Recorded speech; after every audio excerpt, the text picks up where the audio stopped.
Nando!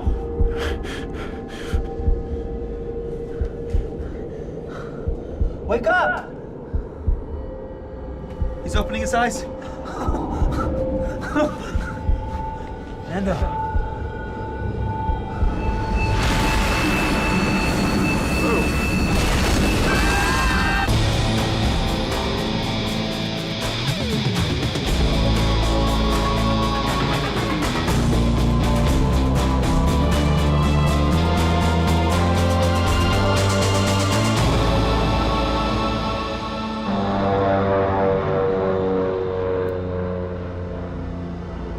On October 13th, 1972, a Uruguayan rugby team is traveling from Montevideo to Santiago, Chile for a tournament.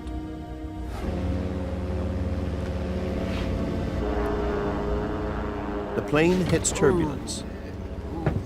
The pilots stray off course. This is your captain speaking. Please fasten your seatbelts. Among the team members on board is 22-year-old Nando Parado.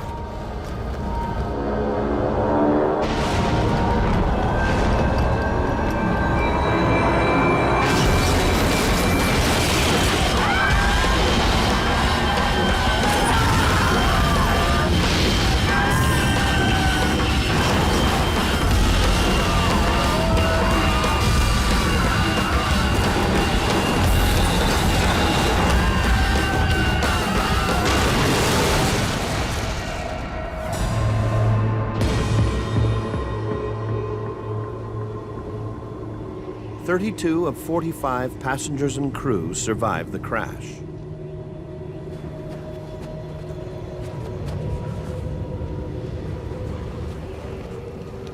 One of the survivors is 18-year-old Carlitos Paez. The first thing I noticed when I stepped out of the fuselage was the white scenery, surrounded by mountains. Then, the cold. No one knows where the plane has crashed. They are surrounded by mountains with little food or drink. At 4,000 meters, the temperatures are below freezing. To survive, a group of young men will be forced to break the most sacred of human taboos. It is one of the most remarkable and terrifying survival stories of the 20th century.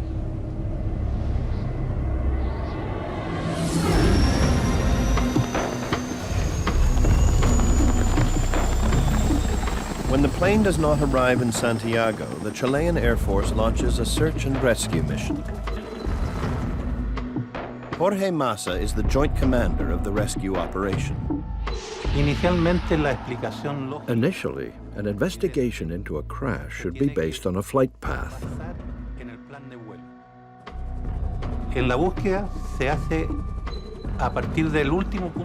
The search begins at the last known point and works backward from there.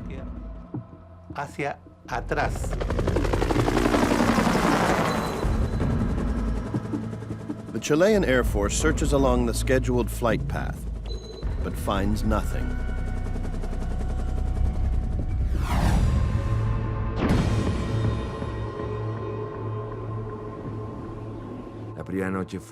The first night was horrible.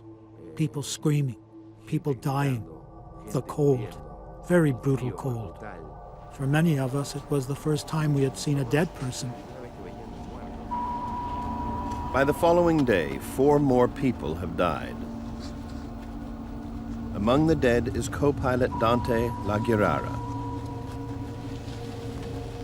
There are now 28 passengers still alive.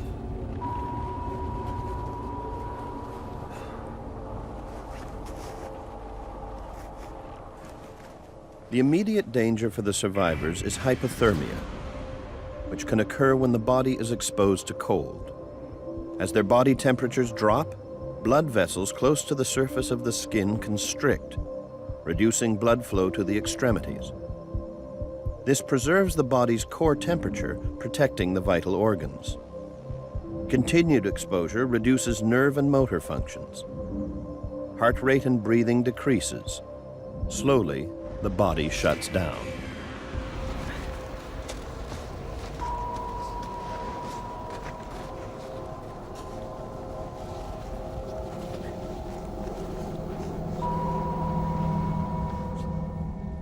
To stay alive, the survivors huddled together inside the plane's fuselage, sharing their body heat.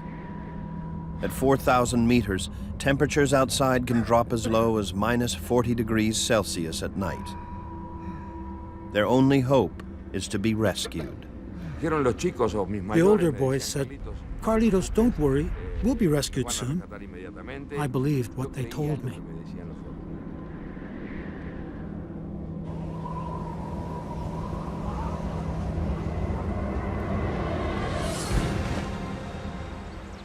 Carlitos' father is the first family member to arrive at the rescue headquarters in Chile.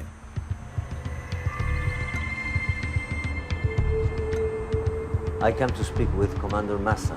My name is Carlos Páez Hilardo. Ok, vamos atento, porque yo sabía que de ninguna manera aquel Carlitos Miguel, que era mi hijo, me iba a fallar.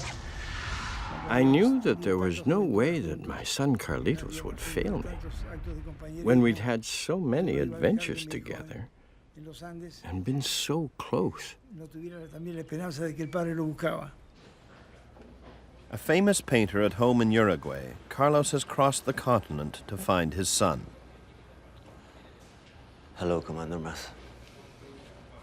Carlos Páez, desde el primer momento. From the beginning, Carlos Páez had the drive, courage, and determination to find his son. Massa takes the unusual step of allowing Carlos to take part in the search flights. Y había que estar horas circulando arriba de las montañas a ver si encontrábamos algo. We spent hours circling the mountains. I prayed for my son with tears in my eyes, not knowing if it was from the pain of the search or the reflection of the snow. La fuerza de la nieve.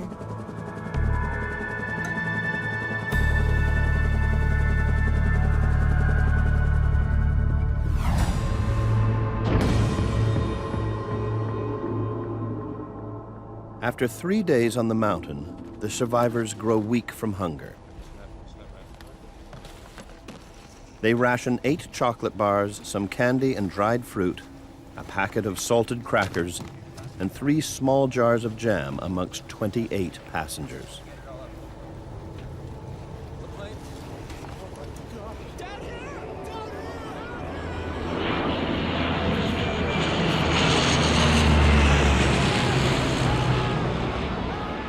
Carlitos and the others are sure they've been spotted. They're wrong. Los problemas que encuentran las personas. The problem that many search parties encounter when searching from a plane is that it's difficult to distinguish objects from the glare of the surrounding snow. In this case, the plane was buried in the snow, so we were never going to see it.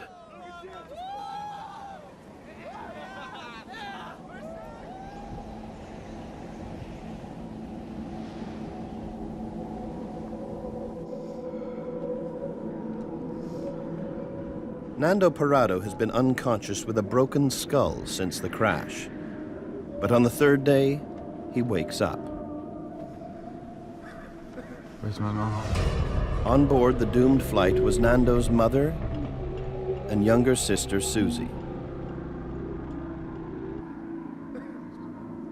Nando's teammate, 19-year-old Roberto Canessa, breaks the news. Nando. So sorry. Roberto tells Nando that his mother died in the crash and that her body is buried outside with the others. He implores Nando to stay calm so that he may help his sister Susie, who is alive but badly injured. Susie! Susie! Susie! Susie era mi hermana menor. Susie was my younger sister. We always got along very well.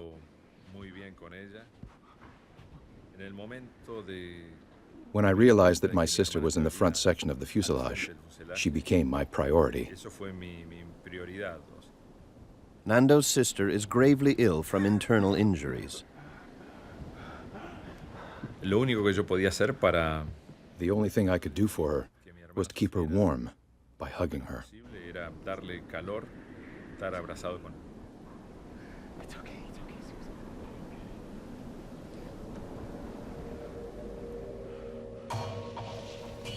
The boys scavenge through the wreckage of the plane, searching for anything that may help keep them alive.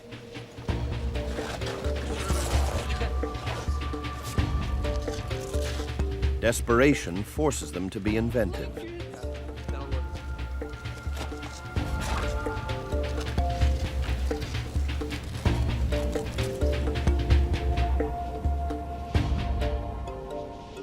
The survivors use seats, debris, and suitcases to build a protective wall against the savage cold.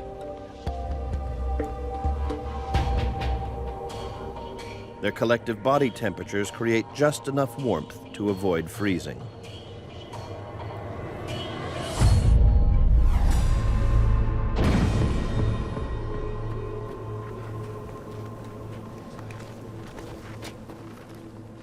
Although surrounded by snow, Nando and the others suffer from dehydration. La sed. The thirst at that altitude is exactly the same as the one you can feel in the middle of the desert, in the Sahara. You dehydrate a lot faster than at sea level. Dehydration happens when a person's breathing rate increases. To get sufficient oxygen from the thin atmosphere, Nando must breathe more quickly, which expends more moisture than normal.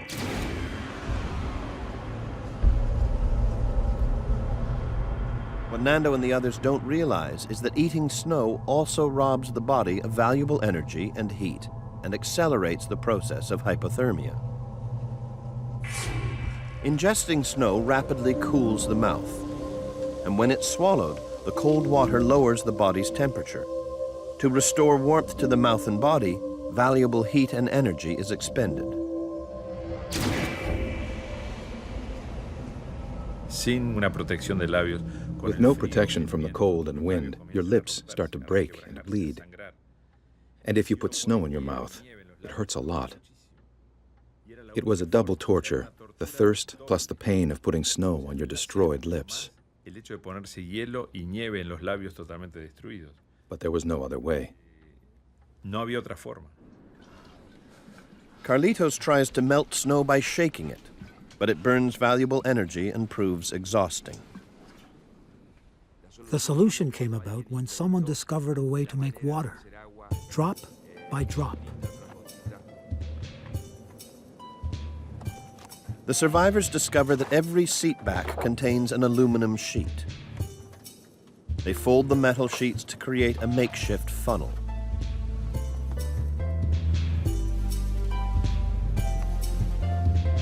Una hoja de aluminio. You put a thin layer of snow on the aluminum sheet, and the sun melted that layer into a tin can. And once that can was filled, we'd all take turns taking a sip of water.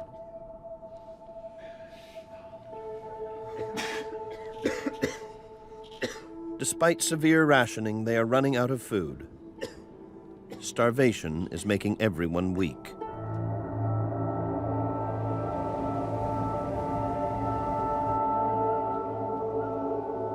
Carlito. Nando quietly confides in his friend Carlitos. You awake? Yeah. I'm gonna climb up. Nando is becoming obsessed with the idea of walking out of the mountains to freedom. Carlitos doesn't take it seriously. He insists Nando is too weak from hunger to even think about it. We have to eat something or we're gonna die.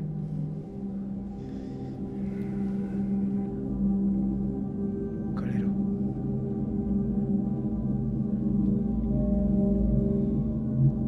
Hunger forces the survivors to think about cannibalism.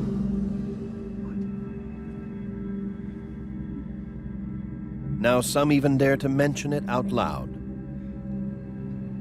But the idea is still so alien, so forbidden, that nobody is yet prepared to act upon it.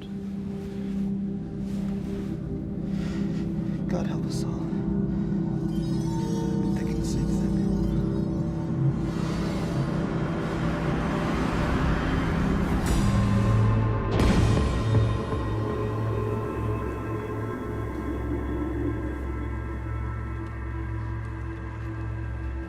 No, it doesn't matter. We need to get the battery. 5 days and still no sign of rescue. Using snowshoes made of strapping and seat cushions, Roberto, Carlitos, and 2 other survivors plan a trek up the mountain in search of the plane's missing tail.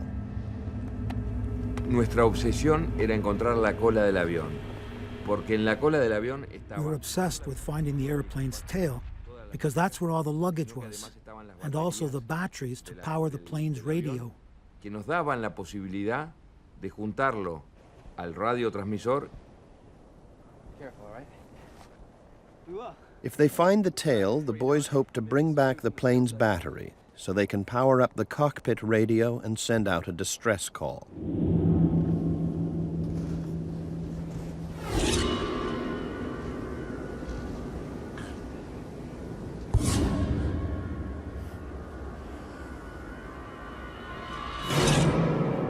Meanwhile, Nando studies a map from the cockpit, trying to find his escape route out of the mountains. He thinks he's figured out where they've crashed, not too far from the Chilean foothills. Nando believes that only one mountain stands between him and safety.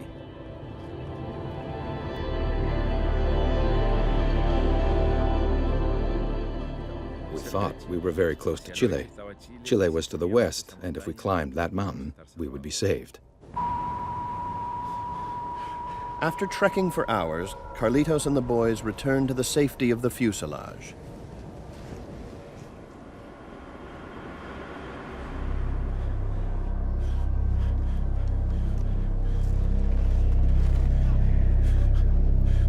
They were unable to find the tail section of the plane.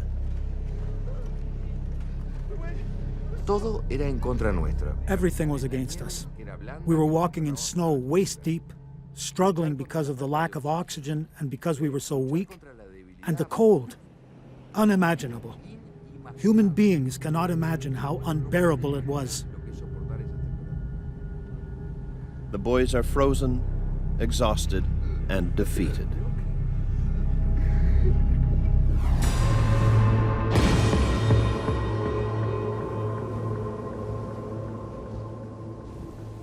For Nando Parrado, day 8 is devastating.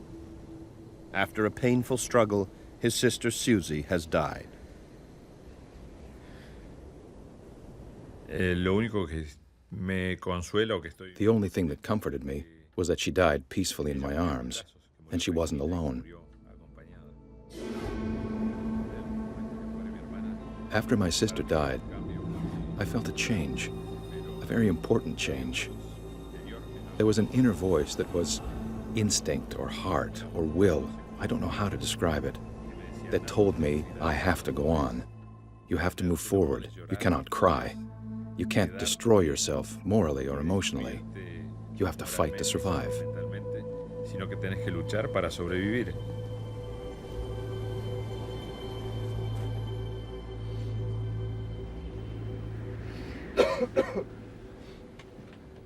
Finally, the food runs out. The last thing I ate was a peanut covered in chocolate. I made it last for 3 days. The survivors are slowly starving to death. Since the crash, Nando's body tapped into the limited energy reserves stored in his liver. To keep him alive, his body begins to feed off itself by breaking down fat deposits and muscle tissue into protein and energy. As his fat and muscle tissues are depleted, his body will become increasingly weak. Vital organs such as kidneys, lungs, and heart will eventually fail. Unless Nando can find a new source of protein and energy, he and the rest of the survivors will die. Nosotros probamos todo lo que podíamos We comer. tried everything that we could possibly eat. Pieces of leather, pieces of shoes, pieces of wood, even hair gel, but there was nothing.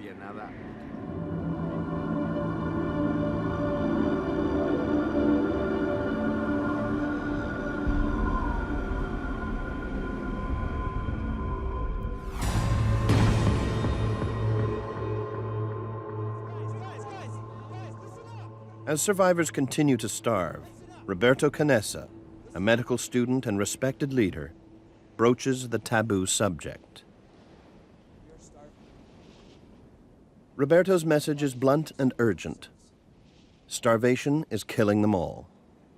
Their only hope is protein, and there's only one way to get it. And the only protein here is in the bodies of our friends. If you want to see your families again, then this is what we must For some of the survivors, the idea is too repulsive to consider.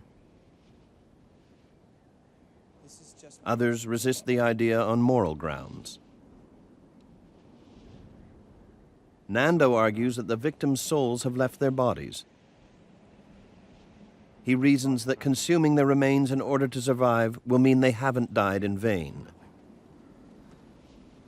Roberto Canessa was very important because he was a medical student, and he said, if we want to survive, we have to do it. And you have to be in that place, at that moment, in that position, with that fear, that feeling of abandonment, to understand that decision.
At first, not all the survivors will eat human flesh, but eventually, everyone will.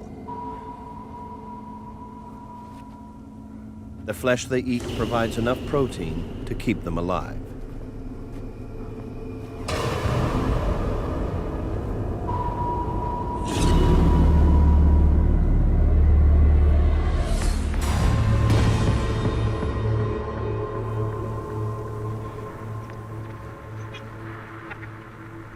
The survivors find a transistor radio and jury-rig the antenna. They try to find news of the rescue efforts.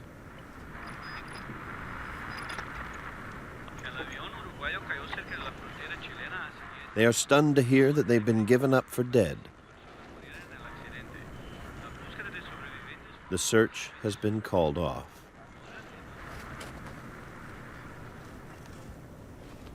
El momento que yo escucho en la radio, The moment I heard they called off the search, I knew we were going to die there, with no food, no water, no rescue. We were trapped. And I told myself, rather than dying slowly here, I would prefer to die fighting. prefiero morir una muerte un poco más honorable, luchando. Nando is convinced that he must climb the mountain to find help. Yo sabía que yo me iba a ir, pero tenía miedo de ir solo. Y sin saber lo que I knew I was going to leave, but I was afraid of going alone. Without realizing it, I began to analyze the boys. I was thinking, with this one I can go, with this one I cannot.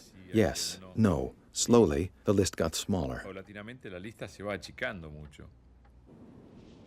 For Nando, there is only one choice for a climbing partner, Roberto. Yo me llevaba muy bien con Roberto en ese momento. I got along with Roberto very well. Quien tenía un liderazgo muy notorio. He was a leader. He worked hard, and he had courage. I asked him to come with me. Yo le pedía que por favor me acompañara.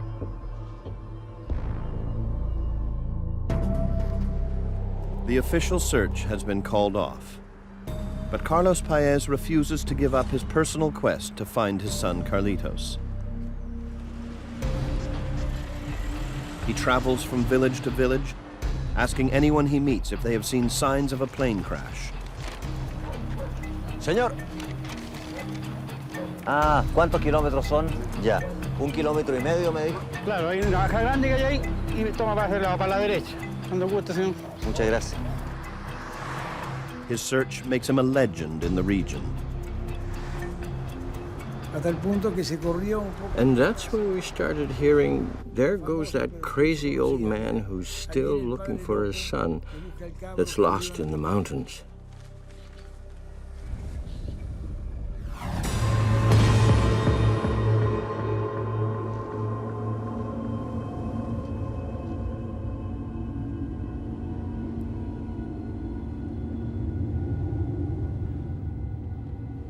On their 17th night in the fuselage, the survivors hear a terrifying new sound.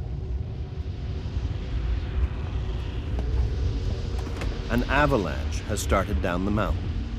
It's gathering speed and heading toward the fuselage.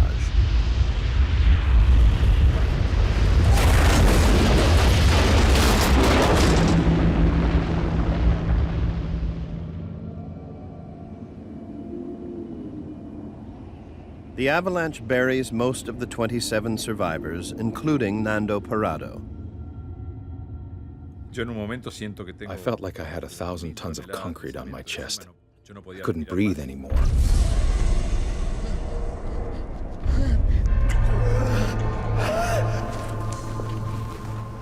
Eight people die in the avalanche, including 25-year-old Marcelo Perez, the team's captain and leader. For the 19 remaining survivors, morale is at an all-time low. The avalanche was an important part of the story, more than you can think. The mountain was definitely trying to kill us one by one, and this increased my desire to leave as quickly as possible.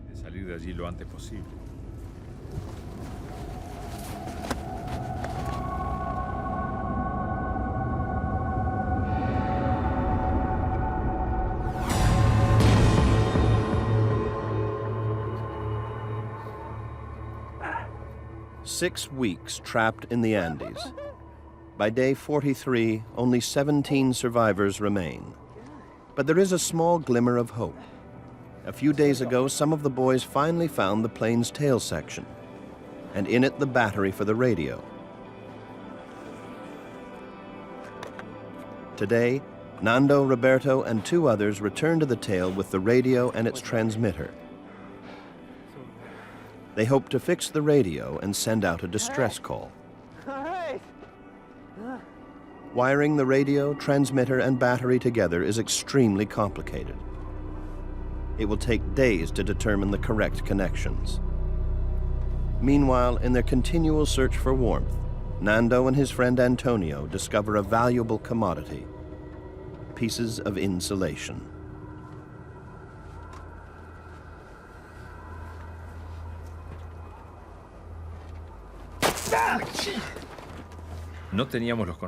We didn't have the knowledge, the capacity, the gear.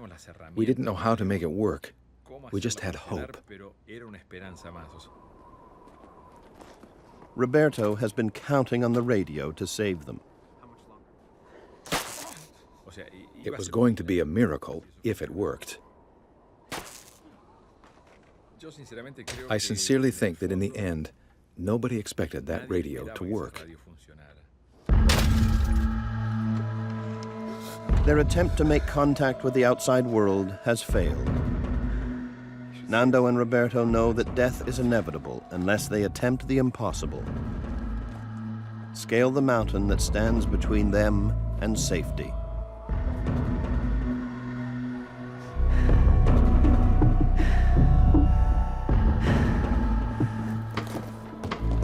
We're out farther.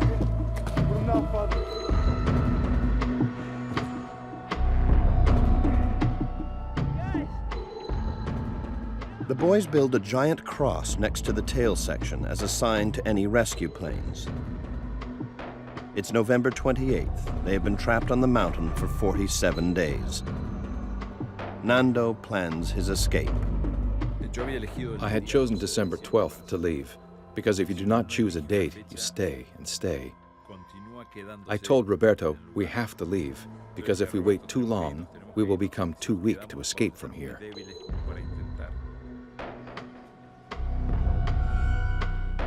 The preparation for the final expedition was a lot of teamwork, spectacular teamwork. Everyone gave it their best shot so we could be successful. Nando and Roberto expect the trek to go on for days. The greatest danger is freezing overnight on the mountain. The insulation found in the tail could save their lives.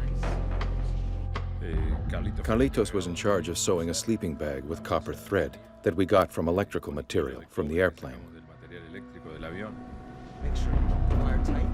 Keep the stitch close together. They used the glare shield from the cockpit to make sunglasses for Nando and Roberto to protect them from snow blindness.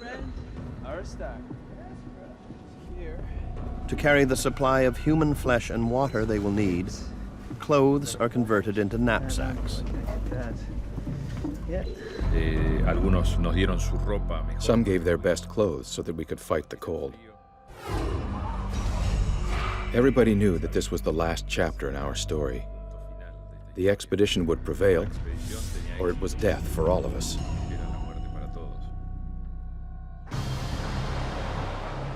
In village after village, Carlos posts a cash reward for any news about a crash site and the whereabouts of his son Carlitos. Estoy tratando de encontrar información sobre el avión que se perdió. ¿Se los pasan a su papá?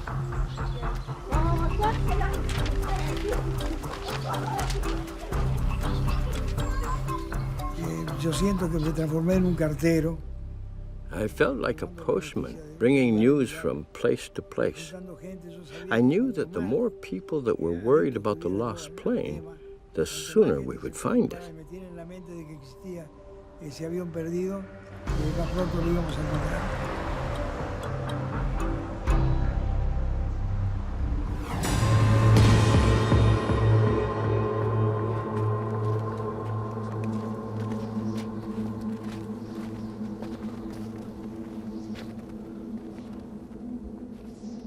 Before leaving the fuselage for the last time, Nando offers the remains of his mother and Susie as food for survival.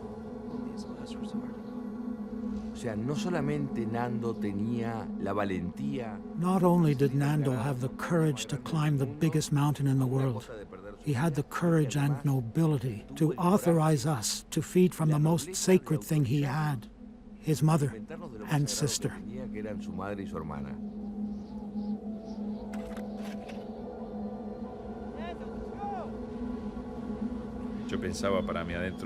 I thought to myself that Carlitos doesn't know how scared I am, or that I don't know where I'm going. I don't have the slightest idea, and I said, look, this could be very difficult, and we may not return. On December 12th, as planned, Nando and Roberto begin their climb. They are joined by 19-year-old Antonio Vicentin. From the outset, the climb to almost 5,000 meters is physically devastating. What I remember most while we were climbing was my breath, how I had to breathe before I moved another step. Nando and the others are feeling the effects of high altitude. The air is much thinner. Every breath that Nando takes has much less oxygen than at sea level. This reduces blood flow to the heart and muscles. Eventually, the restricted blood flow can cause brain fluids to leak inside the skull. The brain begins to swell. If left untreated, the results can be fatal. Symptoms include fatigue, headaches, nausea, vomiting, and loss of muscle control and coordination.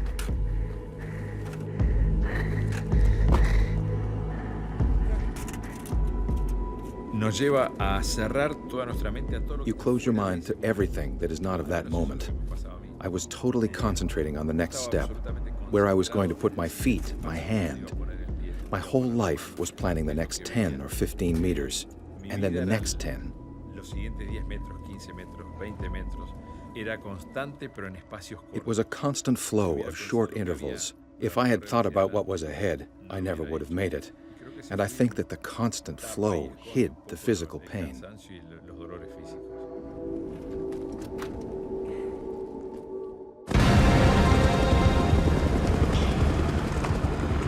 It's been weeks since the official Chilean rescue mission was called off. But the victims' families put pressure on the government in Uruguay to send up a special surveillance plane. High over the mountains, the plane's camera records an unmistakably human sign. A cross. The photos are developed at the Chilean Air Force Base. Jorge Massa and Carlos Paez examine the photos.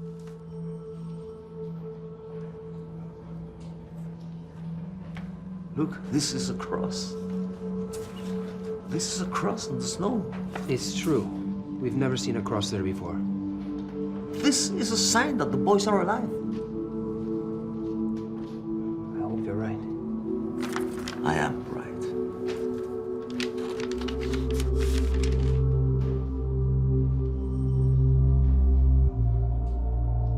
But the next day, Commander Massa receives some new and disappointing information about the origin of the cross. De informaciones que recibimos de Argentina. After speaking to officials in Argentina, we discovered that, unfortunately, the cross was actually made of instruments used to measure snow levels that would tell us how much water to expect in the summer. The cross in the photos is not the one the boys have built. Once again, the rescue mission is called off.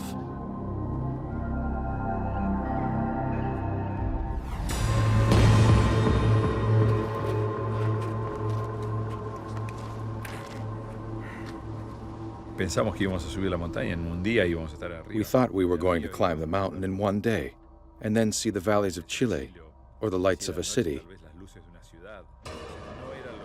But it wasn't what we thought. It was much bigger and much more difficult.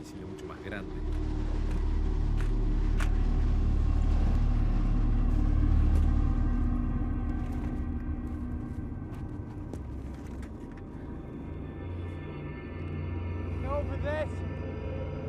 We'll see the foothills. For 2 months, Nando and Roberto have believed that if they can only get over the mountain, they will descend into the green valleys of the Chilean foothills.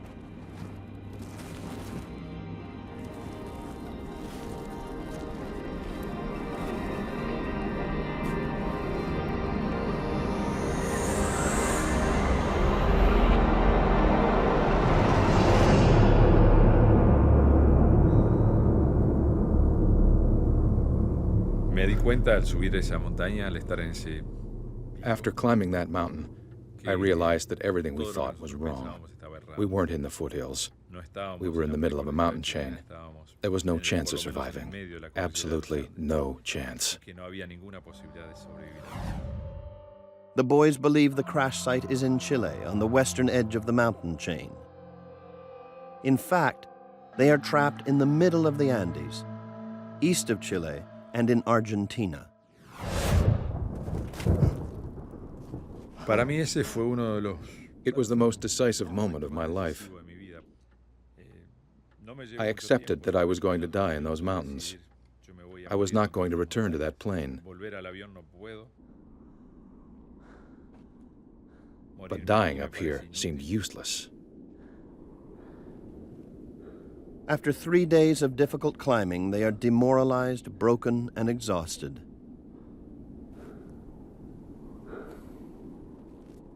But Nando and Roberto resolve to forge on.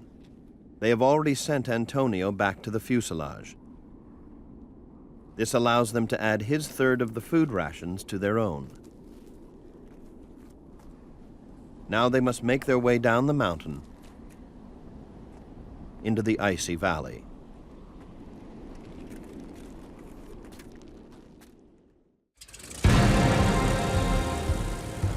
Carlos Paez has not given up the search, though his son Carlitos has been missing for more than 60 days.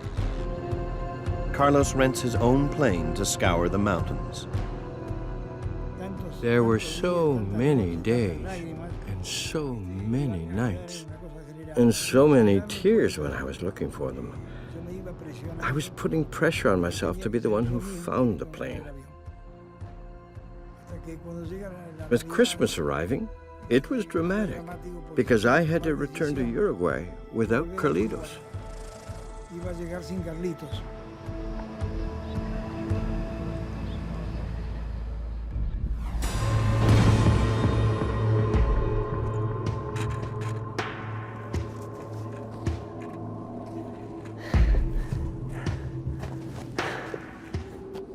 Nando and Roberto have been walking for days.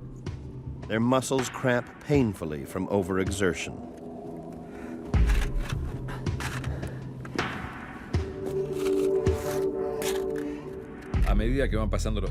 As the days went by, we started to feel weaker, mentally and physically.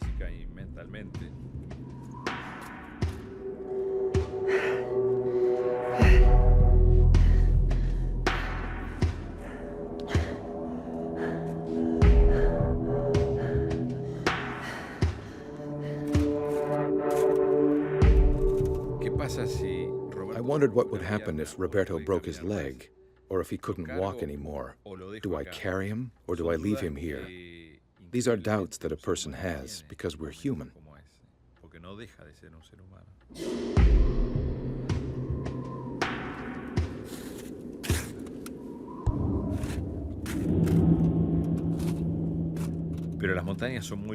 The mountains are beautiful.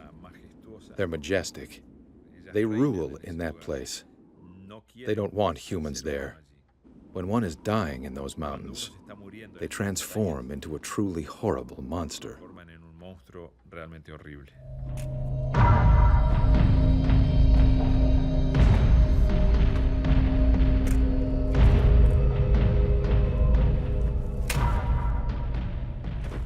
Seven days into their long trek, Nando and Roberto are barely able to continue. Creo que se autohipnotiza para no saber. I think I was hypnotized. You don't realize how hard what you're doing is. If I had stopped to think, I would have died.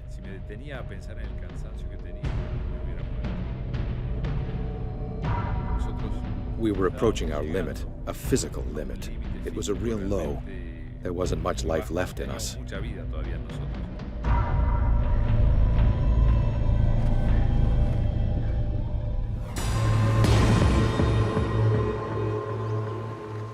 It's been 9 days since Nando and Roberto left the crash site.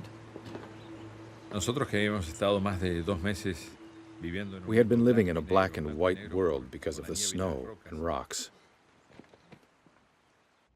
For me, going from snow to rocks was like crossing a line, a very important line, the line from death to life. We had hope.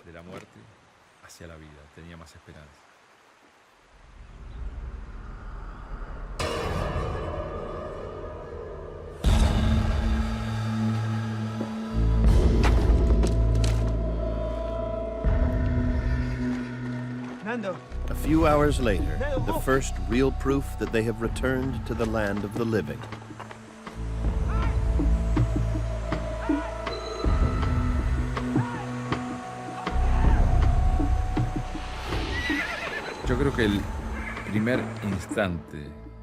The first moment I realized that I might survive was when the man stopped his horse to look at us.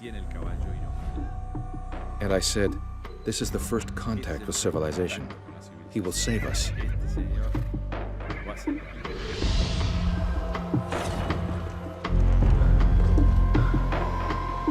The man across the river signals that he will go for help.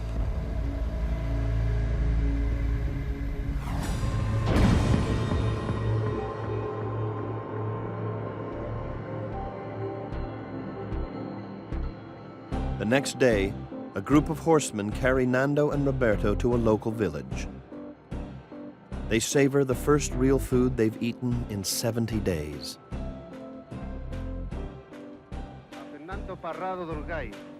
Word spreads of 2 plane crash survivors who have walked away from death. The story grows even more incredible when the boys reveal that 14 other survivors are waiting to be rescued back at the crash site.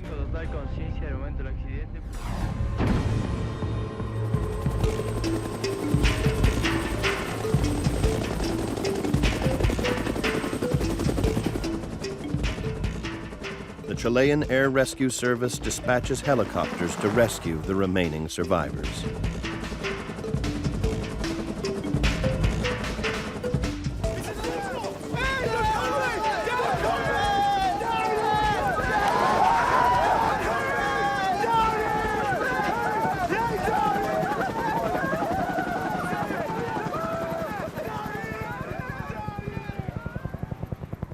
On December 22nd, a Christmas surprise for those who survived 72 days in the Andes. Susie!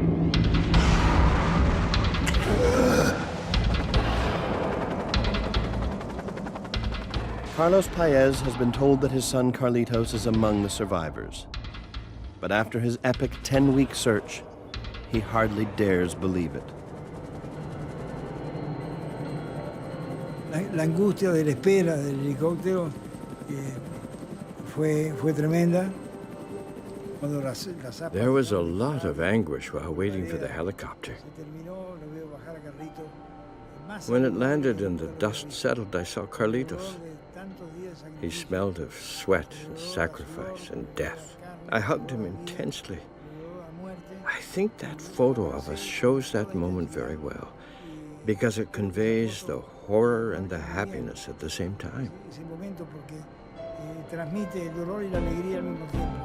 It's a reunion that probably never would have happened if it wasn't for the determination of Nando to find an escape route out of the Andes.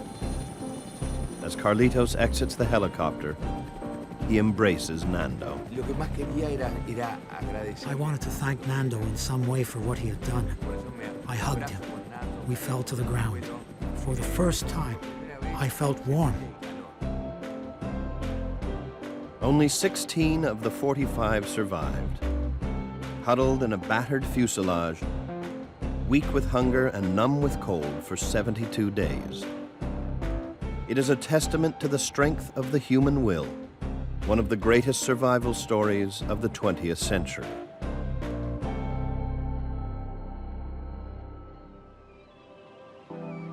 Carlitos Paez lives in Uruguay near his father. At 53 years of age, I am lucky to still have my father alive and active.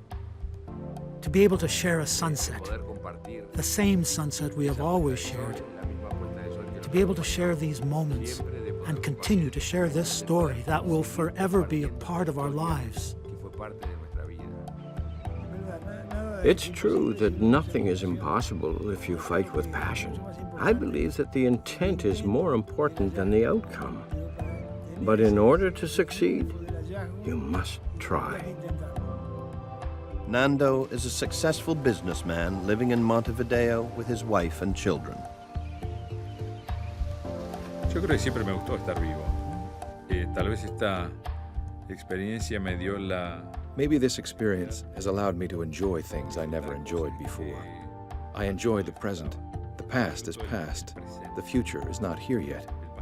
And so I enjoy the present very much because I sincerely believe that I don't know what's going to happen tomorrow. People often live in the future, think of the future. I think of today. Today is the most important day of my life.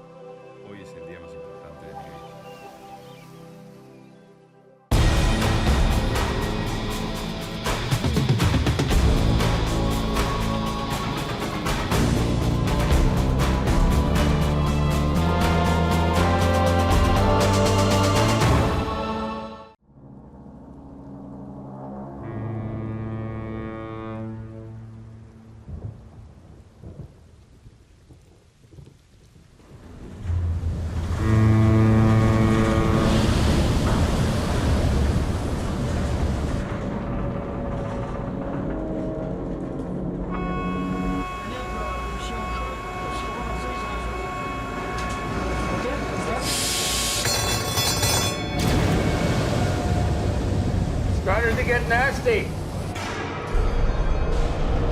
We've got to get out of here.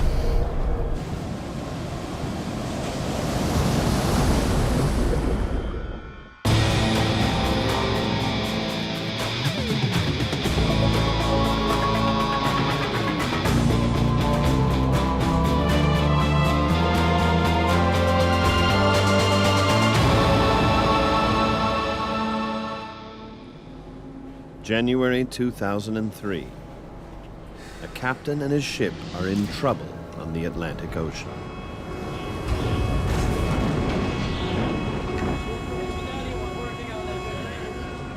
The crew aboard the Finnish cargo ship Camila struggles to get its 7,000 horsepower engine up and running.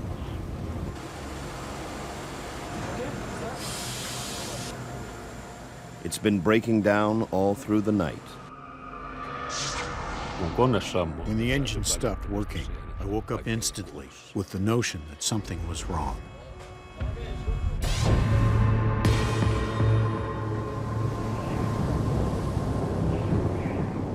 The massive 12-cylinder engine has a badly damaged oil filter.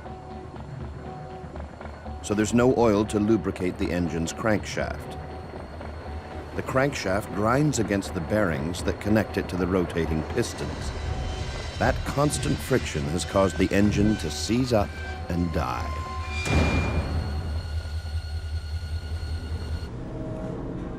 Captain Markku Rakula knows that with no engine power, he and his 15 crew members are trapped.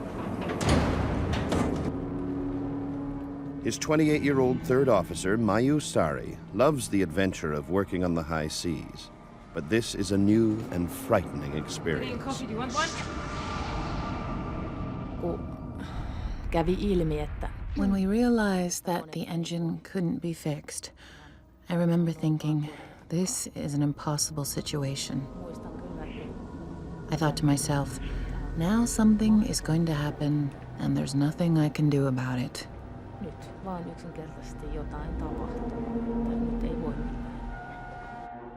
I felt numb at that moment.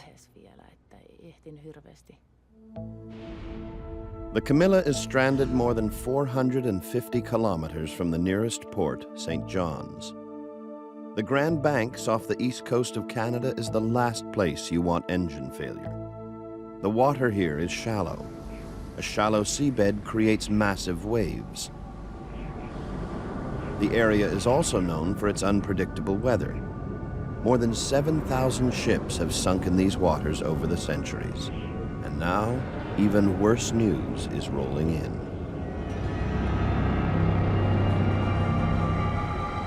And tell him to double check with Esco. Mayu? Just a sec. Doesn't look good.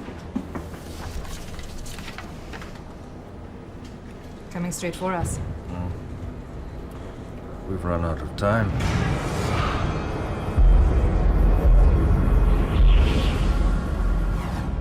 A cyclone is approaching from the southwest. Winds will hit 150 kilometers an hour.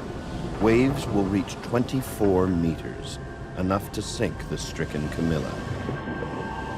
The storm is still hours away, but Captain Rakula knows that help is also far away.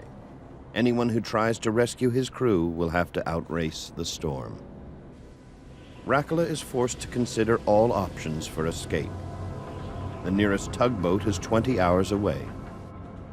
Run out of time. But it's his best hope. We're going to have to try for a tug. Tugboat? Out this far in this? You really think that... Of course. Even though I knew that our situation was uncertain, I could not show it.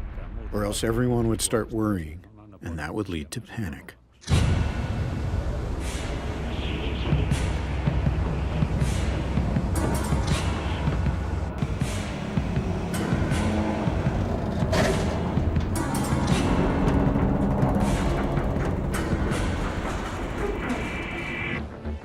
Because the Camila is unable to move forward, it has no resistance against the power of the storm.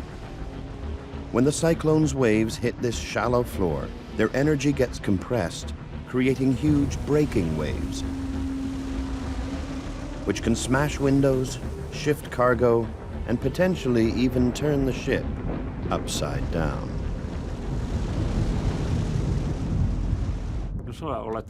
The waves come in like this and beat and shake you. And there is nothing you can do about it. Be right here on top of us. One thing's for sure. We've got to get out of here. I'll call the owners.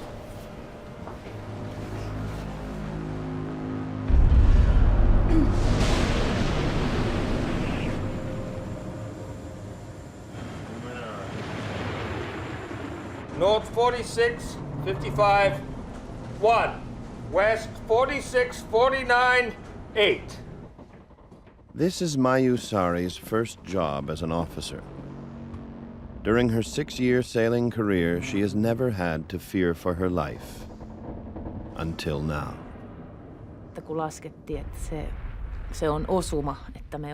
When we realized that the storm would hit us if we didn't get out of its way, I had to switch into a certain mental mode in order to cope with the situation. Because even if something was going to happen to us, I couldn't start crying there or panicking.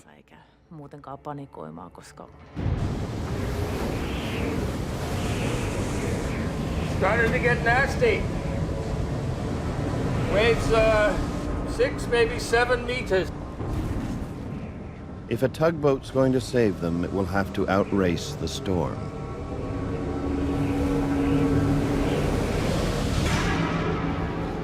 Hey, the engine won't be fixed for 24 hours, so we're looking for a tug.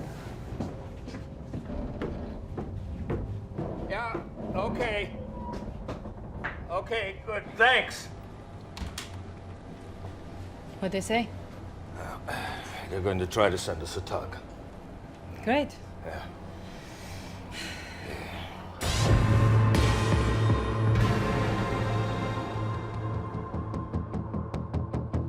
So how's it looking out there? It's a big low-pressure system moving in from the east. It's going to be poor visibility, high winds. Waves are going to be very big.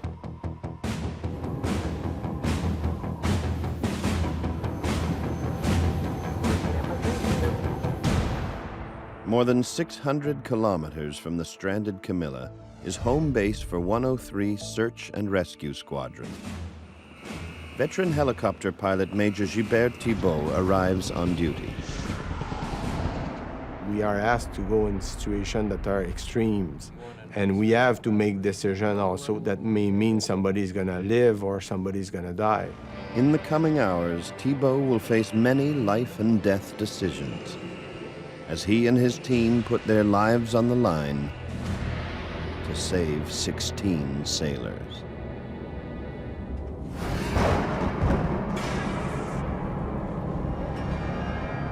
The Camila has now been stranded for 2 hours. The storm is moving closer.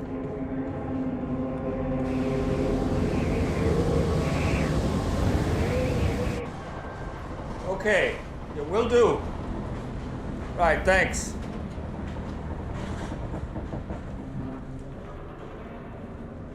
There are no tugboats close enough to get to the Camila before the storm hits. Captain Rakula will have to find another way to save the lives of his crew. We could not afford to take the risk of staying there in a storm of this magnitude, and then in the morning to have to check whether we were afloat or had drowned.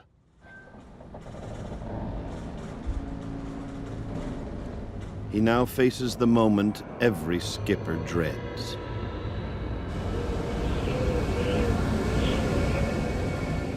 When I started to make a decision about abandoning the ship, it was certainly the toughest decision of my life and of my entire sailing career. Rescue Center Halifax to Camila. Go ahead, Halifax. Please state your present coordinates. 46-56-8 north, 46-47-1 west. You got that? Siinä oli yksi hetki, kun... There was a moment when I was quite terrified. It happened when the Coast Guard asked how many people our life rafts can take.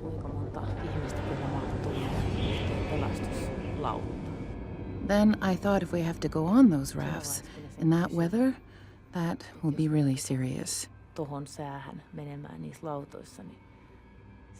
But somehow I managed to wipe these thoughts from my mind and calm myself down.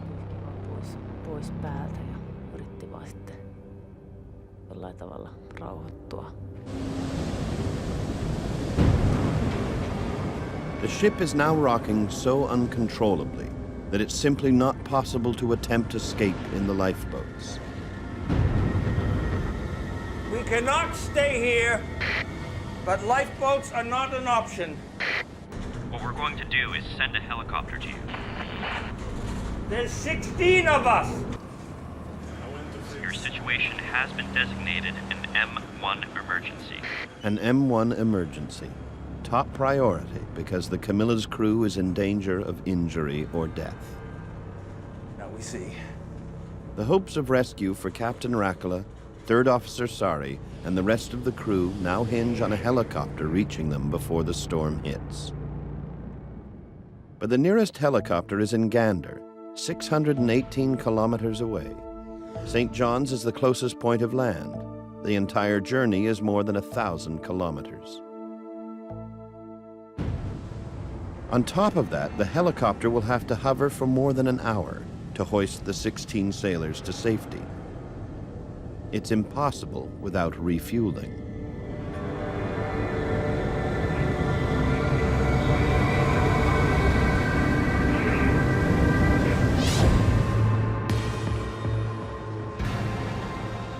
Urgent. Cormorant standby crew report to operations immediately. Cormorant standby crew report to operations immediately.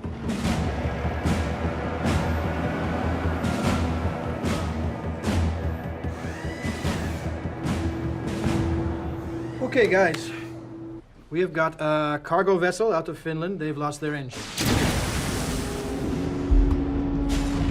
She's almost 450 kilometers offshore from St. John's. This mission will push men and machine to the limit. Major Thibault's co-pilot is Captain Andrew Mercer. Mercer spent years flying tactical helicopters around the world. But on this six-man team, he's the new kid on the block. Obviously, we can't get there and back on a full tank. Hibernia. It's probably going to be our best bet. Major Thibault is counting on a fuel stop at the Hibernia oil drilling platform, located 150 kilometers from the Camilla. It will enable the helicopter to make the entire round trip. As far as time on scene, I know you guys would like as much as possible. Major Thibault has calculated exactly how much time they can spend on the rescue itself and still have enough fuel to get back to home base. Necessary goes. By my calculation, I can give you 75 minutes. That's less than 5 minutes to hoist each of the 16 sailors. In 30 minutes. With each passing minute, weather conditions deteriorate as the storm moves closer to the stricken vessel. Before abandoning ship, the crew closes all doors and conduits in order to make the Camilla as watertight as possible. Third Officer Mayusari notifies everyone of the decision to abandon ship. We're abandoning ship. Hey, everybody, wake up! Let's go! Let's go! Back at the base, Major Thibault is relying on this impressive piece of machinery to save the lives of the sailors. The newly acquired CH-149 Cormorant. He has stripped excess equipment from the helicopter to make room for 16 passengers. He must eliminate all unnecessary weight. The lighter the load, the more fuel they can carry. And Thibault knows that every drop will count on this mission. An helicopter is not like a car. You cannot run out of fuel and park it on the side of the road. I mean, running out of fuel is not an option.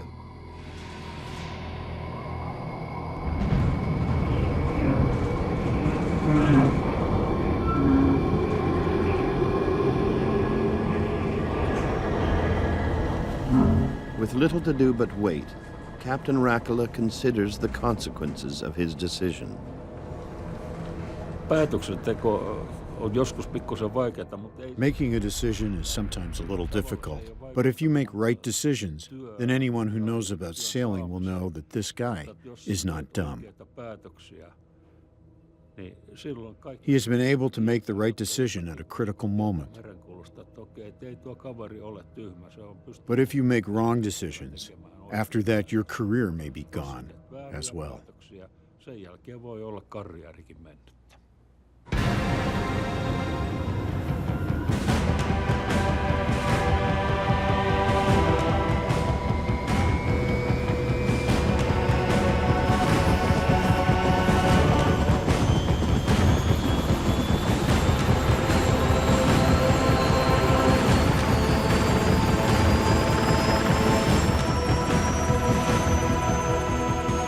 Sergeant Rob Vedito will be responsible for operating the rescue hoist. Before takeoff, he double-checks to make sure that this lifeline is in perfect working order. Check. Right handout is approved. Surface winds are 310, 15, gusting 20 knots. Clear takeoff from the south pad. The cyclone is closing in on the Camila. For the rescuers, the race is on to get there first. I would lie to you if the adrenaline's not pumping. The adrenaline is definitely pumping, and your mind is rushing. I'm going through all these different scenarios. How can I make it better? Where can I go for fuel? Do I need medical?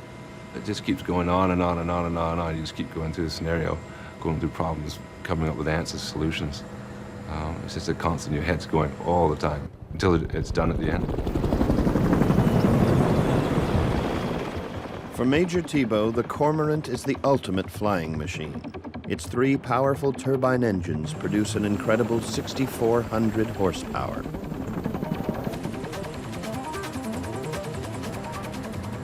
I often compare the Cormorant to an F1 race car, a machine with that much technology in it, and it's also a machine that you push to its limit fairly often in the job we do. The Cormorant-shaped rotor blades, protected by titanium strips along the edge, improve lift and increase speed. It also means this helicopter can operate successfully in extremely high winds. But even the Cormorant has its limits. If they get caught in the approaching cyclone, Major Thibault will have to abort the mission.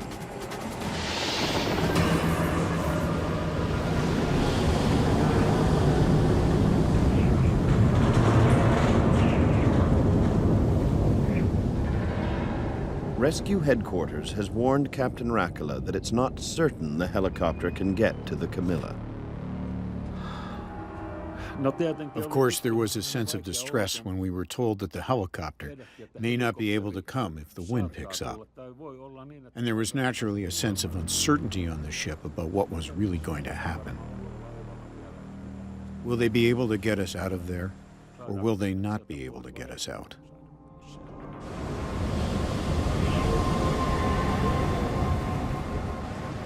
Because the crew is in danger, the ship's owners have already contacted the families of everyone on board.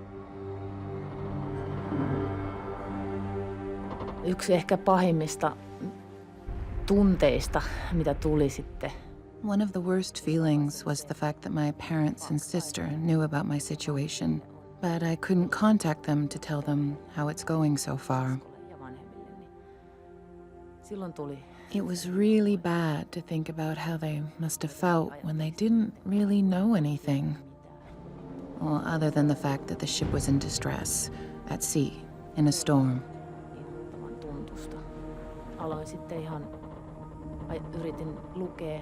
I started reading a book to get my mind away from it, so that I would not panic.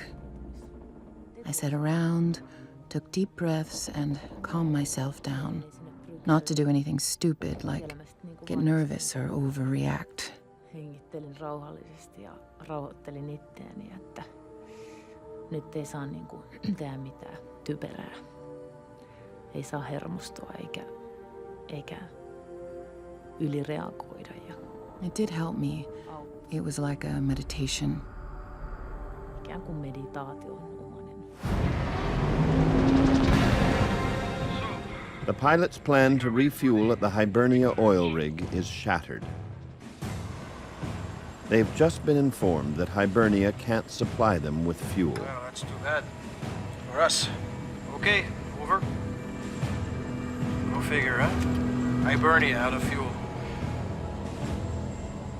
We got information saying that the Hibernia had run out of fuel, and being the biggest oil producer out there, it was kind of just ironic that they didn't have the fuel for us.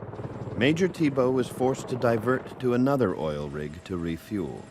Make our way over to the Henry Goodrich. The Cormorant heads for the Henry Goodrich drilling platform, an additional 35 kilometers away from the Camilla. The diversion will add 10 minutes to the journey. That means less time for the rescue itself. And now there's no hope of beating the storm. It's closing in at a rate of 85 kilometers an hour. The Henry Goodrich is a floating rig, not anchored to the seabed. So landing in high winds is extremely dangerous. Thibault will not be able to control the landing from his side of the helicopter. Never landed on a floating rig before, huh? It's different.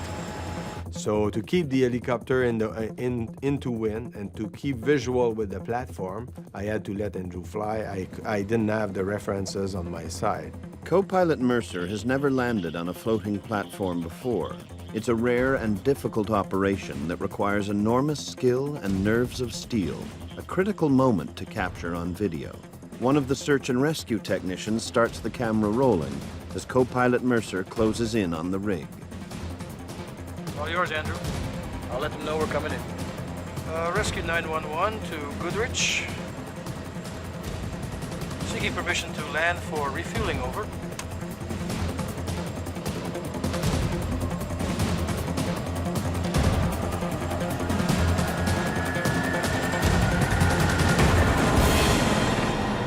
The Cormorant has landed, but now the helicopter's in danger of being blown off the platform. In order to prevent this, Mercer has to reverse the angle of the rotor blade, a technique known as negative pitch.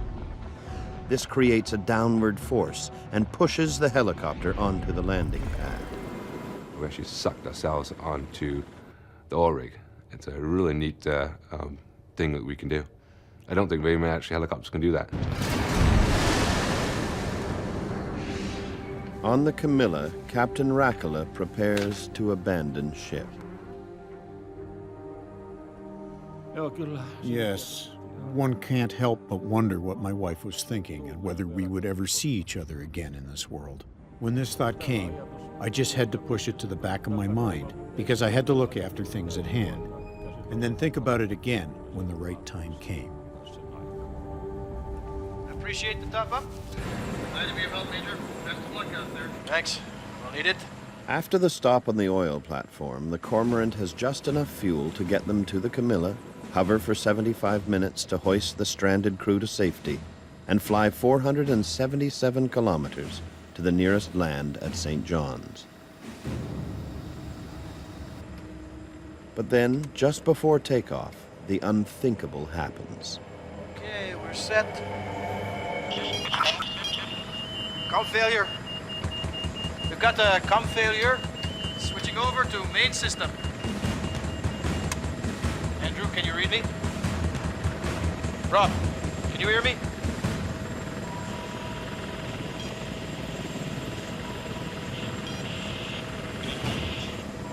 The Cormorant's complex fiber optic communication system has stopped working. Rob, can you hear me? I'm not getting you. Okay, we're gonna do this by the book. We're gonna run a full system check. While Thibault and Mercer can talk to each other, they can't communicate with flight engineer Rob Vedito in the back, and they have to be able to talk to him to execute the hoisting operations. With Combreaker 3, AC bus. Can you read me now, Rob? Combreaker 2 on DC bus. Combreaker 3 on DC bus. Now the Major has a gut-wrenching decision to make. Press on or abort the mission altogether. This is not good. Breaker 3, AC bus. Can you hear me now, Rob? Okay. Let's run everything twice. Breaker 3, DC bus. The first thing that came in our head was that we won't be able to do this. You know, if we cannot communicate, there's no way we're going to be able to recover these people. So the first thing, I think, for all the crew members was, you know, we're stuck. We're going to have to go back. There's only an hour and 40 minutes until sunset. Barely enough time to get to the Camilla and do a 75-minute hoisting operation. Thibault and Mercer systematically reset all the breakers on board.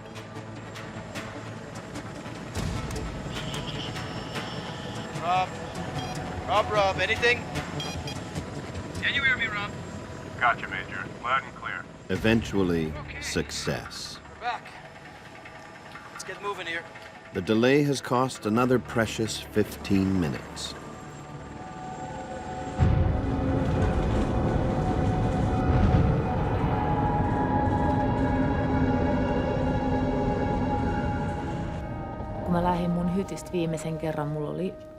When I left my cabin for the last time, I had those things we were allowed to take with us, a few papers and a passport.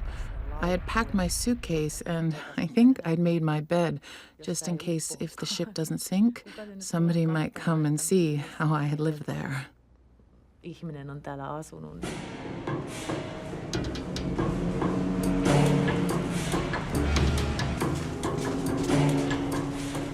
Captain Rakula orders everyone to put on their survival suits.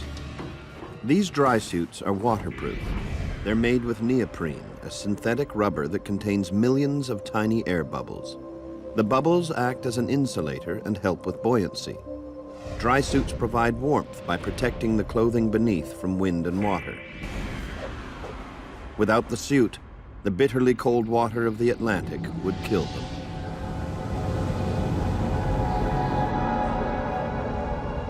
The last thing I wrote in the logbook on the command bridge was, of course, that most difficult fact, that we are now going to abandon the ship. Captain Rakula is now certain the ship and its cargo are doomed. He relays the grim news to the ship's owners in Finland. You dial, huh? Yeah. Sure. Niin me puettiin ne pelastuspuvut sitten niinku. It was pretty difficult with that suit. He would hold the phone and I would push the buttons and he would talk. It was a strange feeling that this may be the last time they'd hear from us. Me sitten mennään tonne alas, että mikä on tilanne. Rakula here. ETA 5 minutes on scene. Andrew, get the captain. As the Cormorant closes in on the Camilla, the search and rescue technicians make final preparations. Rescue 911 to Camilla. Rescue 911 to Camilla. This is Camilla, go ahead, 911. Rescue helicopter approximately 5 minutes from you. All crew should gather on deck. Tell them everyone's down there. We're just on our way. We're on our way. Hang in there, over. Hey. We should go. One last smoke.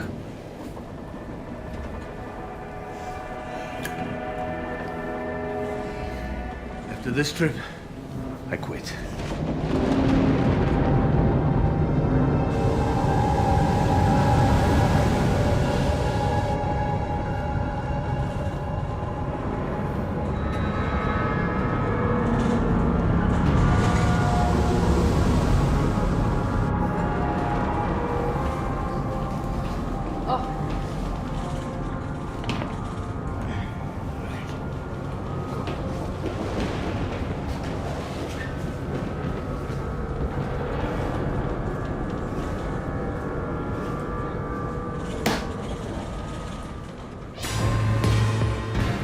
There's now just over an hour of daylight left. After flying for 3.5 hours, Thibault and Mercer catch their first sight of the stranded ship. From a distance, the situation doesn't look life-threatening. But as they move in, it becomes obvious that this operation will test Thibault's helicopter and crew to the limit. Suddenly rides this huge 300 foot piece of metal is out of control. Very slowly, it's not spinning like a cork, it's moving very slowly, rolling, twisting, corking, sliding up and down the waves. And you suddenly realize this is not a stable platform. We have to rescue 16 people. The storm is closing in. Scientists call this type of storm a meteorological bomb because it is intensifying at such an explosive rate. Within a few short hours, its winds have more than doubled in force from 35 to 75 kilometers per hour, with its highest waves reaching over 80 feet, the height of a 7-story building. My impression was that these guys were not going to make it through the night, and we had to take them off. Otherwise, that was the end for them. Major Thibault has a huge challenge. He has to figure out how to get as close as possible in order to lower his men onto the moving target. But if he flies too low, the cormorant could run into the mast of the tossing ship with deadly results.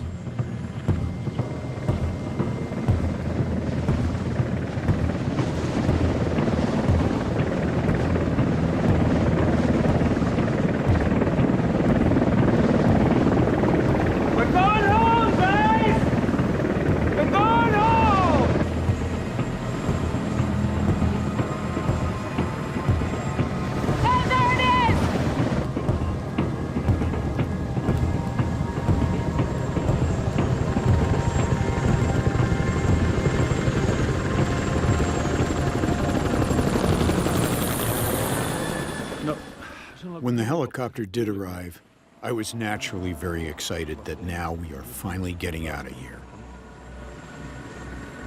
This is gonna be tough. I'm gonna swing around for another look.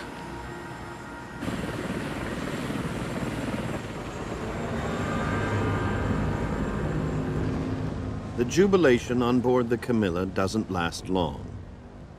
But all of a sudden it circled the boat and then headed away from us. Well, that is when we all thought, hey, wait a minute. Has the wind now gotten so bad that we won't be taken away from here? The sailors are certain the helicopter is abandoning them, their one and only hope of escape vanishing on the horizon. Major Thibault circles around to check out potential obstacles and determine his best plan of attack. He has precious few seconds to decide if a rescue is feasible.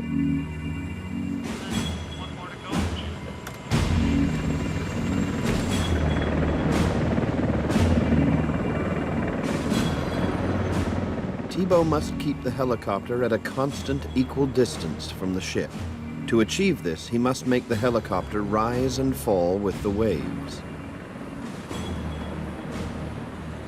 2 search and rescue technicians will be lowered onto the deck. One man will control the guide cable to reduce swaying during the hoisting.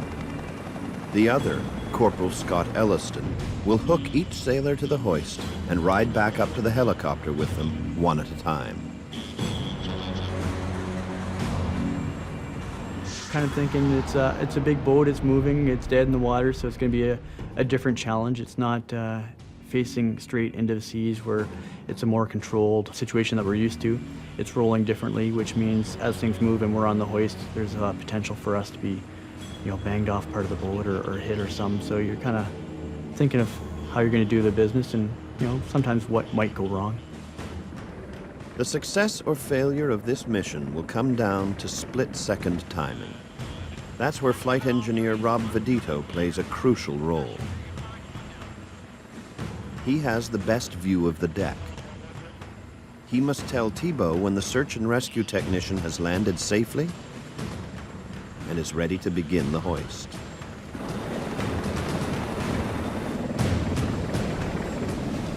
As Vedito counts down, the rhythm of his voice signals how close the hoist is to its target. 5, 4, 3, 2, 1. Steady. Ease down. Rescue 911 to Camila, over. Go on, 911! We need you to move your crew forward to the bow of the ship, over. Hey! It's pretty icy over here! Me hoipereltiin sitten ryhmässä sieltä. We staggered to the front while the boat was going up and down, and the survival suits were quite slippery, so we had to walk carefully. I took the safest route to go across the deck. I held onto the railings all the time so that I would not slide back and forth. It was tough. Liikkuminen oli vähän hankalaa siinä vaiheessa. The first rescuer is now on deck, controlling the guide cable. It's time for Corporal Scott Elliston to start his descent. You definitely feel vulnerable on the end of the cable, whether you're going to potentially get banged into something or if the helicopter has a malfunction and has to set down on the ground or whatever, if it's going to end up going down. You're on the end of the cable attached to the helicopter, so you're going to get dragged along with it, so you're definitely exposed when you're on the end of the hook.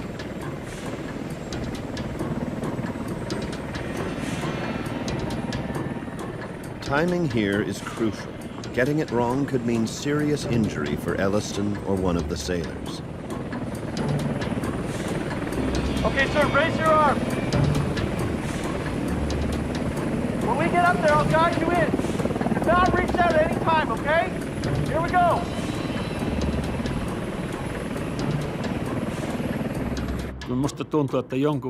I had some notion that the crew must have been a little bit scared, since no one had ever been hoisted by a wire into a roaring helicopter.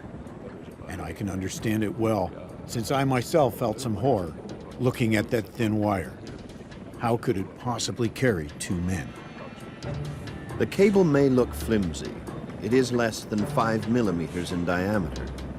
In fact, it can lift more than 800 kilos at a time.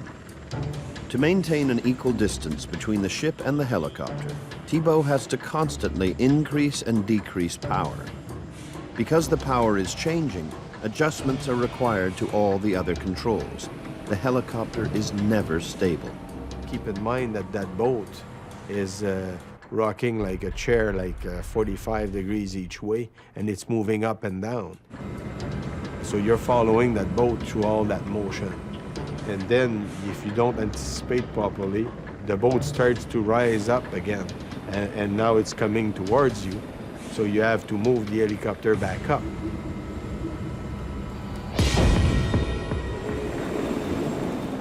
One by one, the crew are lifted into the cormorant.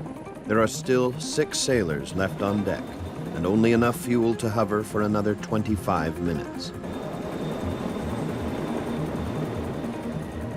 Right now, Major Thibault has another challenge. The power demand on the engines is constantly changing. To maintain the hovering position, the engines are working at 100% capacity. Now and then, strong crosswinds blow into the rotors, causing problems for Thibault.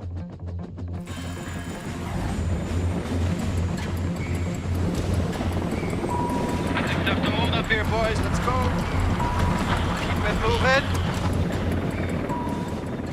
The crosswinds create something called translational lift. When that happens, the engine doesn't have to work nearly as hard. This constant change causes massive vibration and puts enormous physical strain on both the helicopter and Thibault. Well, it's very tiring, obviously.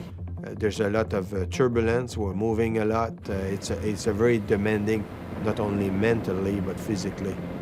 Do not reach out at any time, okay? Scott Elliston prepares the 11th sailor for liftoff. 5 remain to be saved. Thibault is keeping a close eye on his fuel gauge. He's running out of daylight and out of fuel.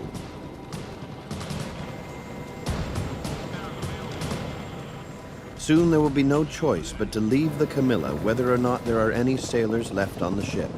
Even for a veteran like Thibault, the pressure is huge. Saying that there's never any emotion would be probably lying. There's always emotion. Let's put it this way. If one of our family member was in there, it would probably be impossible to make a reasonable decision. So in many ways, I believe not knowing the people you're helping is probably what allows you to make the right decision because it's always very difficult and you have to go step by step very slowly and very safely.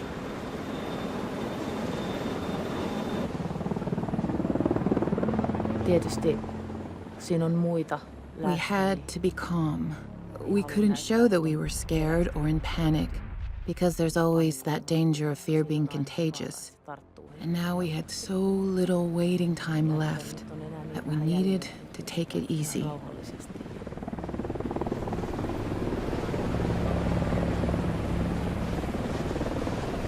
Save a seat for me, Mayu!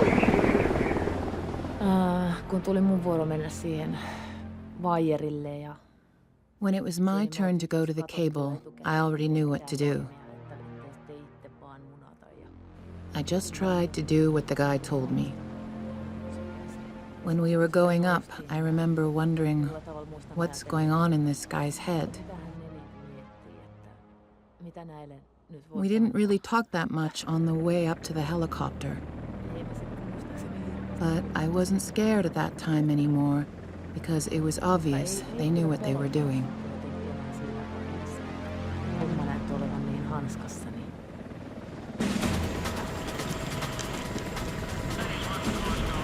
Rob, tell Scott we have 10 minutes of fuel left.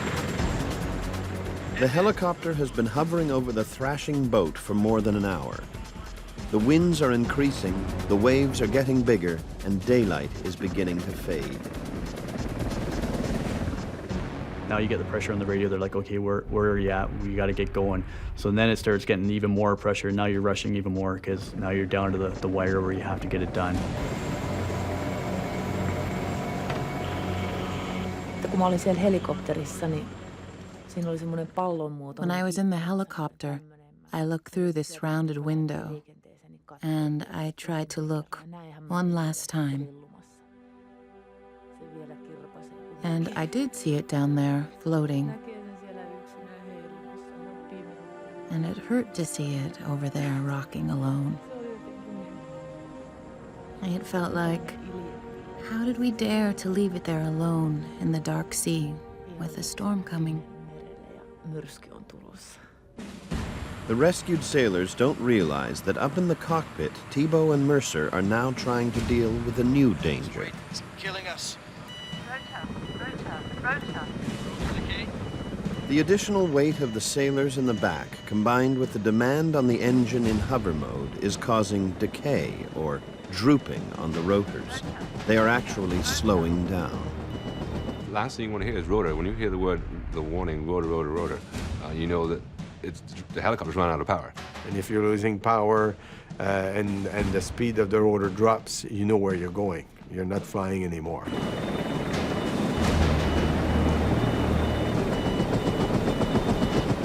But this time the dusk was upon us, the storm was coming upon us, you're getting the last couple guys in. Slowing down of the rotors is critical. Thibault can continue with the mission or abort. The fate of those remaining on the ship is in his hands. He has very little time to decide.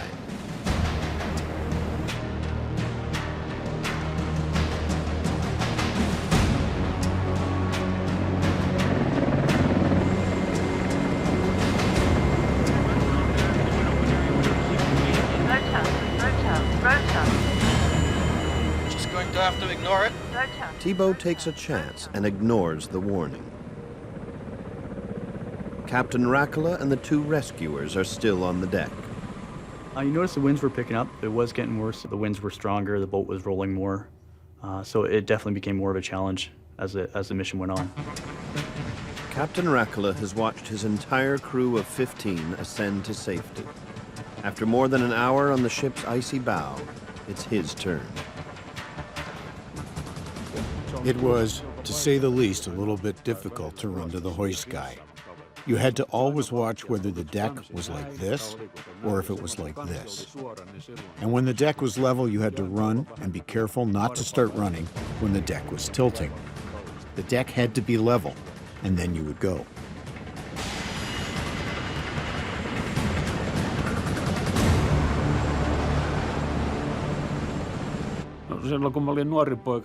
When I was a young boy, I naturally was hoping that, if and when I went to sea, that I would never have to abandon ship. But that's what happened. And of all things, on a helicopter. My last look at Camila was when I sat in the doorway of the helicopter, just before going in to sit down. I thought, this is where you'll be left rocking. It is a pity that we had to leave. But there was no choice. Thibault and his team complete the evacuation in 70 minutes. The Cormorant has just enough fuel to get to St. John's. As the helicopter picks up speed, the drooping rotors return to normal, but the storm is closing in. The sailors settle in for what they hope will be an uneventful journey. With daylight fading, the flight home will be in total darkness and bitter cold. Let's keep altitude at 200 feet. May as well avoid these headwinds. We might even save some gas. You know, it wasn't that long ago we wouldn't even be flying in these conditions. The storm is closing in. Temperatures are dropping. Thibault and Mercer know that there's a real danger of ice building up on the rotors. The last thing you want on a helicopter. Helicopters are not designed to fly in ice. When I was flying Army-type helicopters, you avoided it like the plague. You hit a cloud of ice and you did a 180, you returned back. Not anymore. The Cormorant is equipped with special de-icing equipment called a Rotor Ice Protection Unit, or RIPU for short. The RIPU system transfers heat into the rotors to prevent ice from building up. But there is a trade-off. De-icing draws a huge amount of power that has to come from somewhere. Ice is building rapidly on the rotors. The RIPU is sucking up power to get rid of it, and the Cormorant is working to the max to keep its heavy load aloft. Something's got to give. The chopper is using so much power that Mercer's control panel, all the instruments he needs for navigation, dies. Using EIS screens. Prepare to take over. They're standing by. Just give it a second. So now we're flying at night, low level over the ocean, in freezing rain and snow, and then to lose your instruments is quite something. I'm going to try switching my signal generators over to you. Here we go. Thibault transfers the generators from his control panel over to Mercer's side of the helicopter. Essentially, I was using now his instruments or his signal generator to provide input into my screens. Oh, that's one way to get the adrenaline pumping, huh? It seems to be The holding. Cormorant heads for St. John's, 477 kilometers away. The passengers have no idea what their pilots have been dealing with in the cockpit. We never knew a thing about that. We couldn't even hear any sign that the helicopter might have had any kind of trouble. And I have the feeling that had we known, we would surely have thought, okay, we're going from the frying pan into the fire.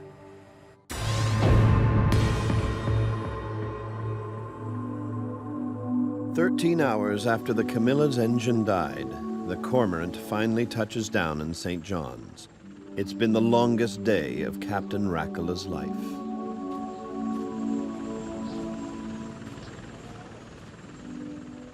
It felt wonderful when the helicopter finally landed at the airport and we were able to walk on dry land, so to speak, without getting our feet wet. It was a really fantastic feeling. From Major Thibault and 103 Search and Rescue Squadron, it's all souls saved. Mission accomplished.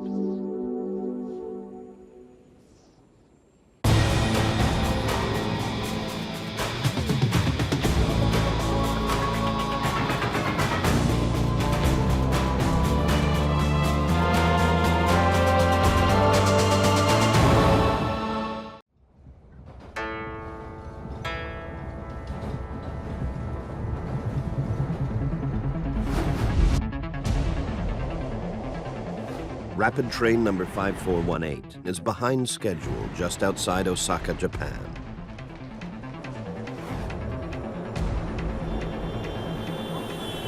The driver is trying to make up lost time. 電車は予定より少々遅れております。次は尼崎です。 The train enters a curve at 116 kilometers an hour, 46 kilometers over the speed limit. Seconds later, it's airborne.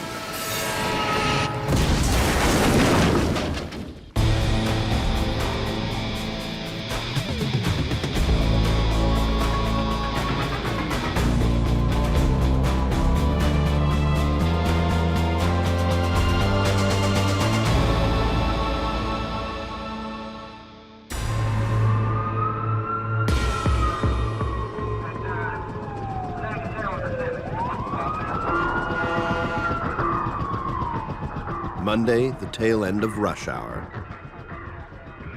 For more than 650 passengers aboard rapid train number 5418, the morning commute ends in disaster.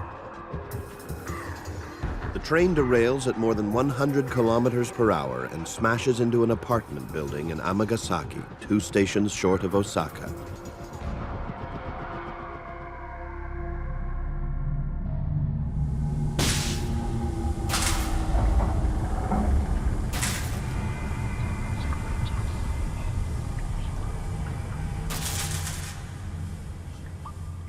It's hard to believe that anyone inside the first 2 carriages could have survived. But this man has. Shortly after the crash, Kyoichi Yoshida, a 39-year-old video engineer, regains consciousness. 目が覚めた時は、もう世界がなんか。When I woke up, the world in front of my eyes was foggy. It could be because I wasn't fully conscious.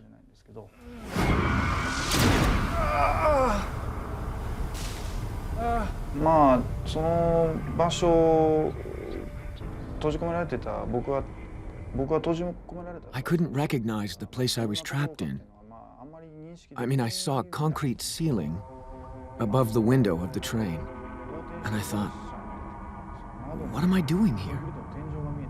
I couldn't recognize the situation. But I knew I was in a dangerous place.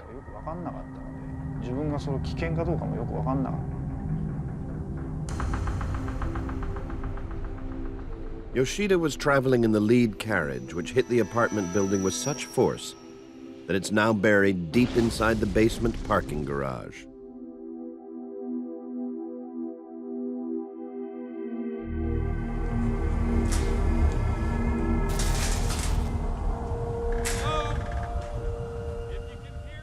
The first rescuers arrive at 9:24 a.m., just 6 minutes after the crash.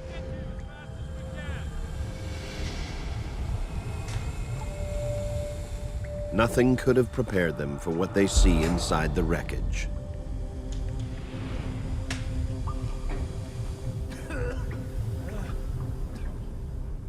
Kyoichi Yoshida remembers the moments just before the crash. He was traveling to his work at a local TV station when the train suddenly shifted violently. I was imagining the train would fall on its side. And while I was thinking about it, it actually started to happen.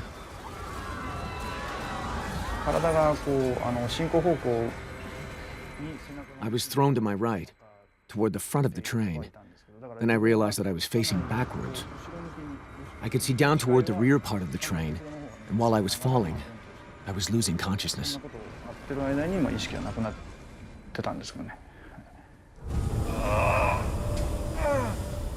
All around him, underneath him, are the bodies of strangers. Then he spots something familiar lying right on top of him. And then when I looked at my chest, there was my laptop computer I'd been using just minutes before, hanging nicely right there in front of me. Yoshida believes that the gap between the laptop and his chest may have saved his life, giving him just enough space to keep breathing.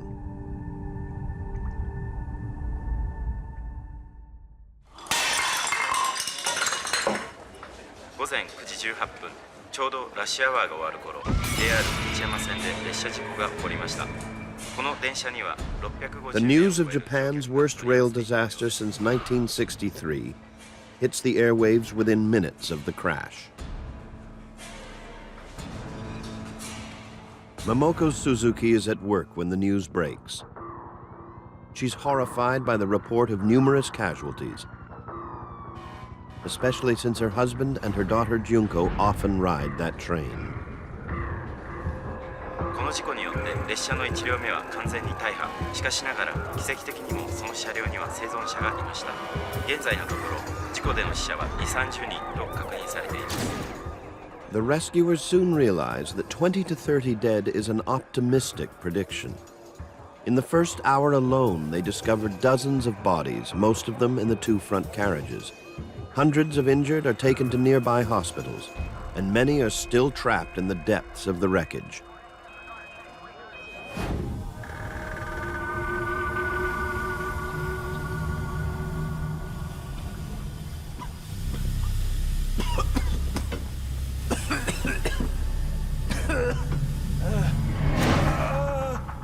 Kyochi Yoshida has injuries from head to foot. A broken pelvis, broken ribs, severe whiplash. Even more serious, his legs are trapped in the wreckage. They're squeezed to the point where there's a danger of getting crush syndrome, a deadly condition that can set in as early as half an hour after entrapment. It's critical that he gets medical treatment before his legs are released, or his vital organs could shut down.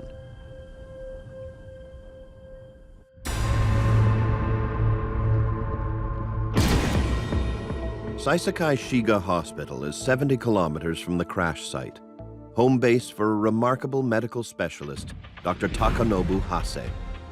He and his team are prepared to treat conditions such as crush syndrome. They work right at the crash site while patients are still trapped. As much as we have room for it. It's good to prevent hypovolemic shock. As well, make sure we have enough. His second-in-command, Dr. Shinji Akatomi, has heard that there are already many rescuers at the site. Even so, he knows this kind of disaster calls for experts who know how to work in confined spaces. The key is to get to the crash site in time. コンファインスペースメディスン、いわゆる瓦礫の下の医療が必要な救助者がいる。I believe that the rescuers would need us, that we'd be able to help them. Meanwhile, Momoko Suzuki tries to find out if any family members were on board train number 5418. Checking to see that Masashi is in the office. I'm watching the news about her. I worried if my husband had made it to work.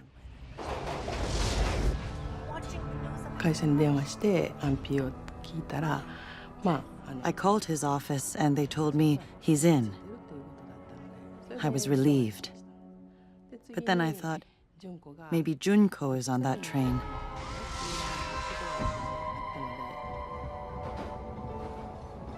Momoko's daughter Junko is a 30-year-old artist. She takes this train 5 times a week to get to a design course at a nearby technical school.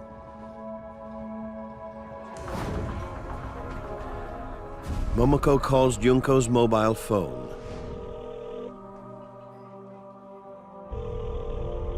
She prays it will be answered.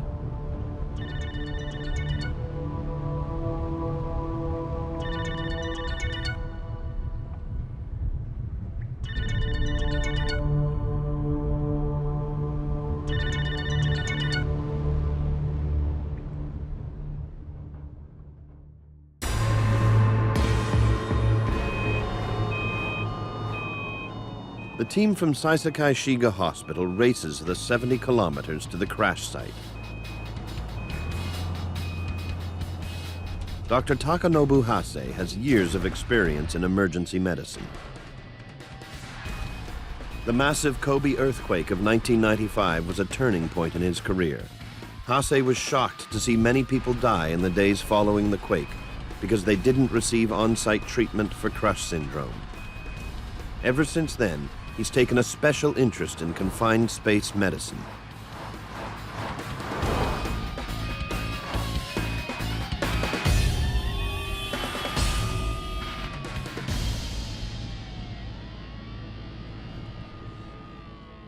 The team uses this time to mentally prepare themselves for the tasks that lie ahead. Dr. Hase reminds his team to give the trapped passengers fluid resuscitation before they are released. He reminds them if they get it wrong, people will die. Before they are released. Okay? A young intern, Hiroaki Nagata, has joined the team. He's never set foot on a disaster site before. 私はその現場が初めてでしたので It was my first time, so I was just going to do exactly as the senior doctors ordered. At the time, I had no idea what I could do for anyone. I was very nervous. Very nervous. The senior doctors offer encouragement. 永田先生に伝えたかったことは I told Dr. Nagata that at the disaster site everybody will be agitated and rushing around. I said that we have to prepare ourselves to be calm. That's what I told him.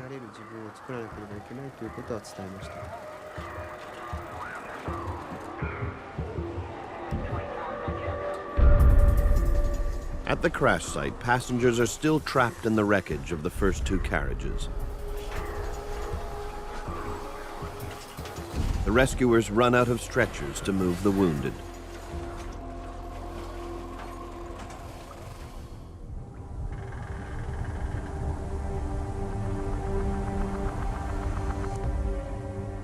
A few survivors are trapped so deep in the rubble that the rescuers won't even discover them for several hours.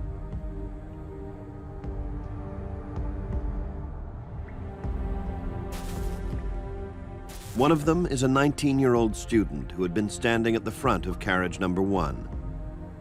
The crash hurled him forward into the driver's cabin.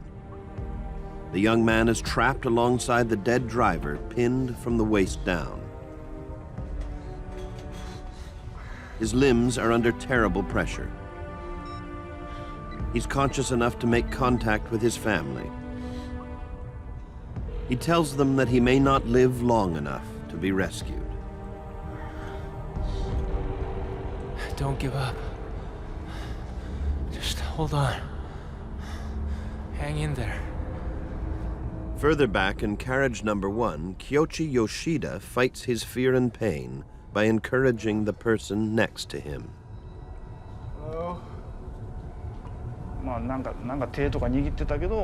I was holding somebody's hand for quite some time.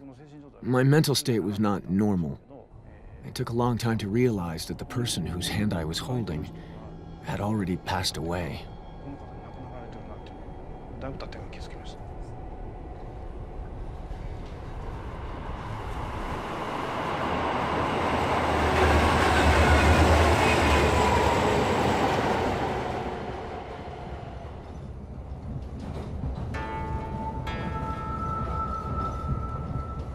This morning, Yoshida changed his routine. Instead of riding at the back of the train, as he normally did, he sat in the very front carriage.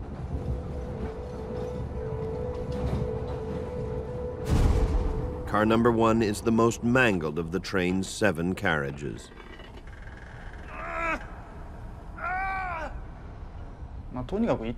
It was really, really painful. I was so preoccupied by the pain that there was no room left to think about, how am I going to survive?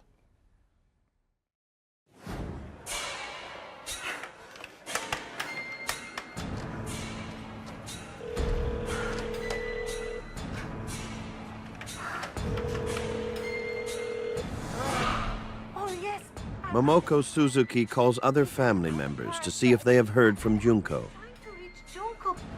But there's no answer.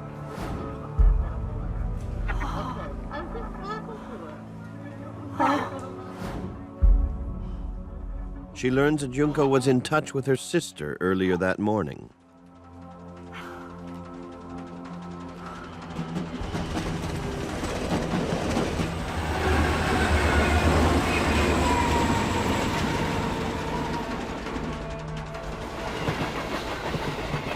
事故の日25日の朝は私の方が出勤時間が早いので、その時にこんなことはめったにないんですけども、純子が。 That day the accident happened, on the 25th, I had to leave home before Junko. I usually leave home at 7:20. 行ってらっしゃいって言われたんで、はい、行ってきます。 It had never happened before, but Junko got up and came downstairs, still in pajamas, and she said goodbye, and she said goodbye again. I was wearing shoes already, and I remember I was wondering, why is she saying goodbye twice today? That was the only conversation we had that morning. それが純子と朝の会話っていうんですか、それだけですね。連休があって。 There was a long weekend approaching, so my daughters had been exchanging text messages about having some dinner party.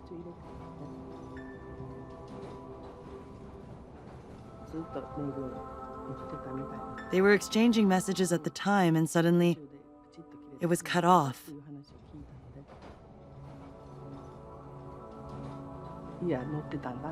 It made me realize she was most probably on that train, and I started to feel very panicky.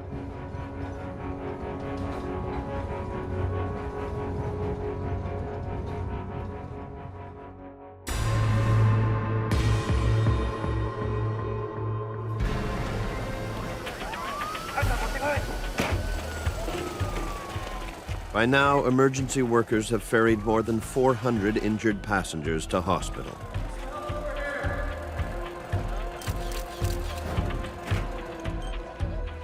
At the disaster site, they are now concentrating on body recovery.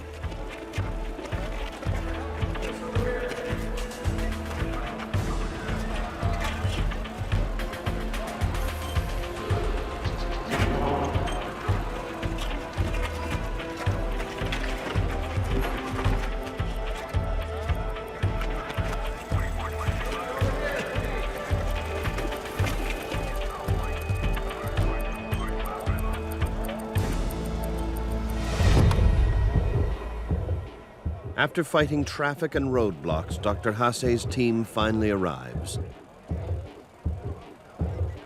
They hope they haven't arrived too late. The first thing I saw was a horrendous sight. This huge train bent into a V shape, hanging from the apartment building.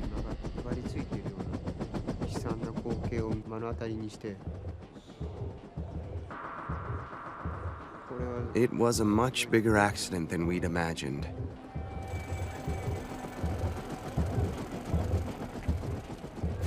As they approach the wreckage, team members check victims for vital signs. All are dead. But Hase's team know from experience that there might still be survivors inside.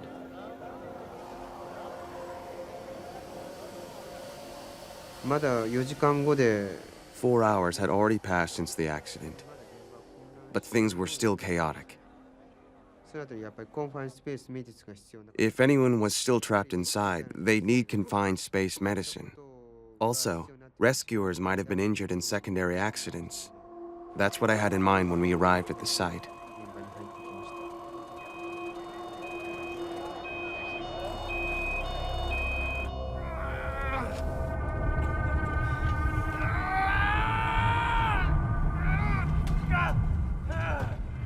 Inside carriage number 1, emergency workers have removed some of the bodies.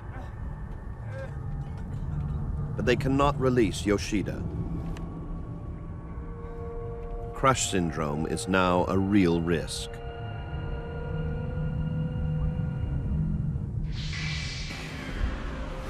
When muscles are under intense pressure, the damaged cells disintegrate. If the pressure is released, potassium and a protein called myoglobin flood through the bloodstream. Elevated myoglobin levels can cause acute kidney failure, and increased potassium concentration can lead to cardiac arrest. Without Dr. Hase's help, Yoshida could die. Doctor! We need a doctor!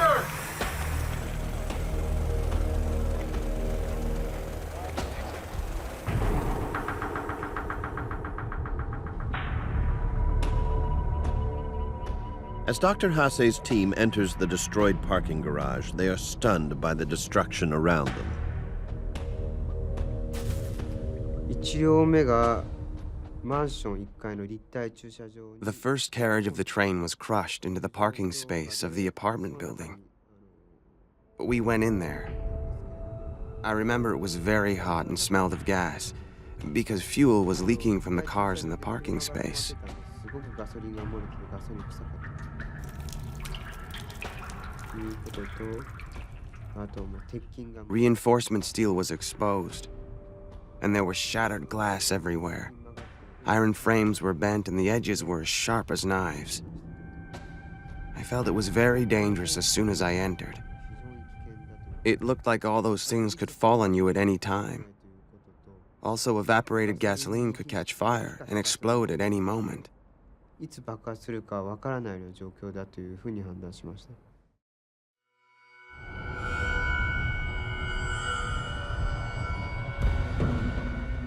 Inside the demolished car park, there is not enough oxygen and too much carbon monoxide, a toxic combination. In this confined space, rescuers also risk contamination and infection from the blood and other body fluids of the victims. The temperature inside the wreckage is hit 40 degrees Celsius. But Dr. Hase and his team persist, carefully checking vital signs of each body in their path. Finally, Dr. Hase comes face to face with Kyoichi Yoshida. I recognized him as a doctor the moment I saw him.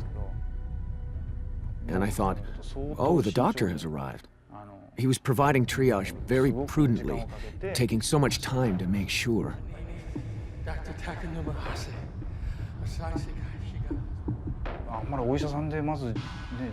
I'd never met a single doctor who first introduced himself, so I was very surprised, and at the same time, I was deeply moved by it.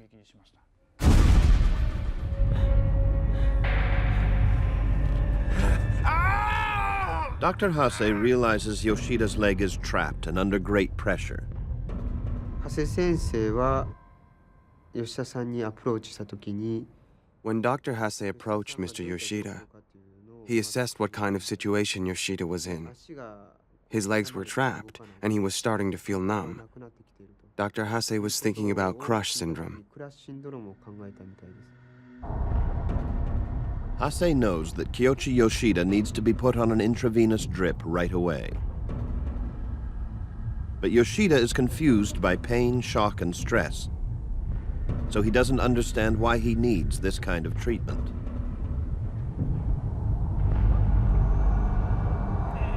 The doctor explains that intravenous fluids will help prevent crush syndrome and possibly save Yoshida's life.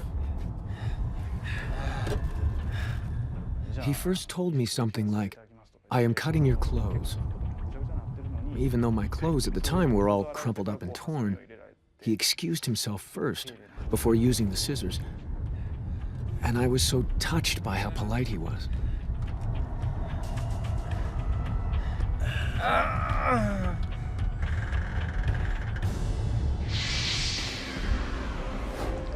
The intravenous fluids help flush out the myoglobin and potassium that will otherwise flood into the bloodstream as soon as his leg is released. The treatment will help prevent kidney and heart failure. Fluid resuscitation also reduces the possibility that he will go into shock once released.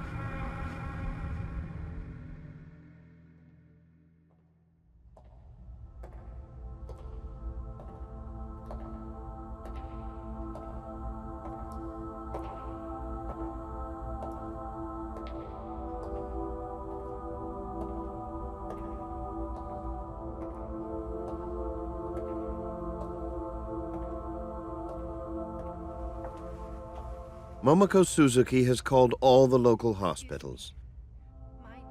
Her daughter Junko isn't at any of them.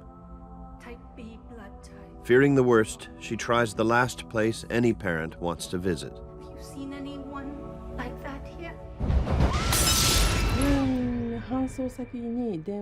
I called many hospitals, but I couldn't get information about Junko from any of them. So I realized there's a possibility that Junko is already dead and at the morgue.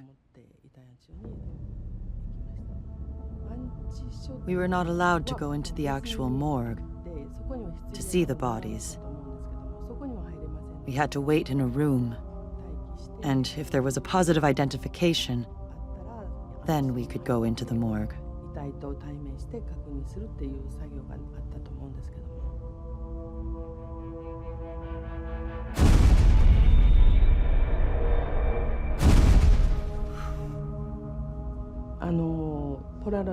There were Polaroid photos of the dead people that I had to go through to check if Junko was among them.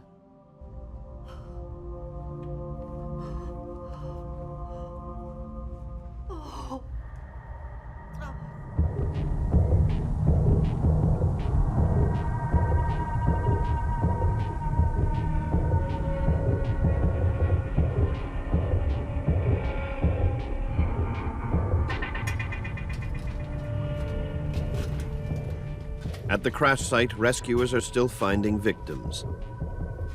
More than 5 hours after the accident, they discover a young woman deep inside carriage number 2 who matches Momoko's description of her daughter Junko.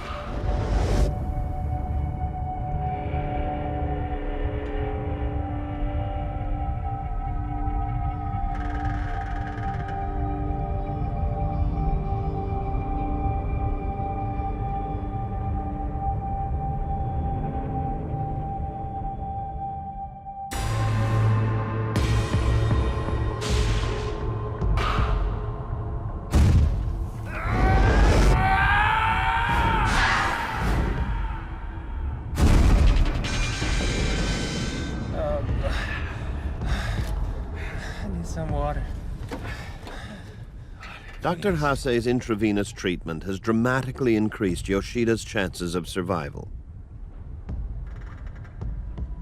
But 5 hours after the crash, his left leg still remains completely trapped.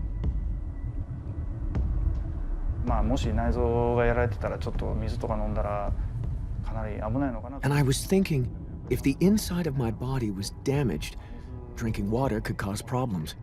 But I couldn't stand it, so I took some water. And also, it was unbelievably humid, so I asked them to pour the water from their bottles over my head.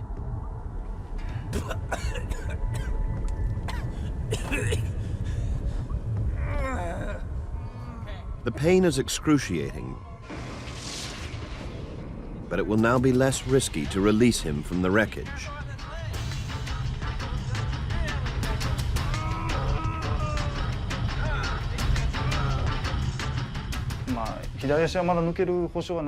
Although there was no guarantee that my left leg could be pulled out of the rubble, I felt relieved somehow.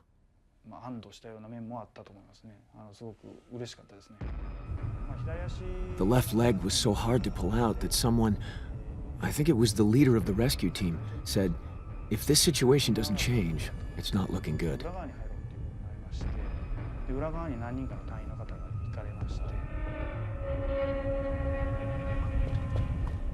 The rescuers are having a hard time figuring out which foot is Yoshida's. Tangled in the mountain of rubble with his left leg are the limbs of dead bodies.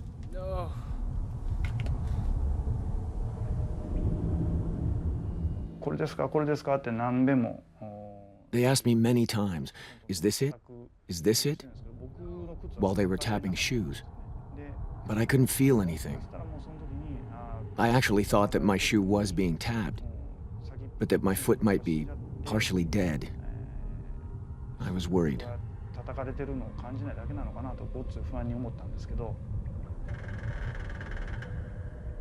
Yoshida wants to call his family, but can't find his phone. So I put my hand in my pocket, and there was no phone. Then I realized that I was holding the phone in my left hand at the moment of the accident, and that it must have been thrown somewhere.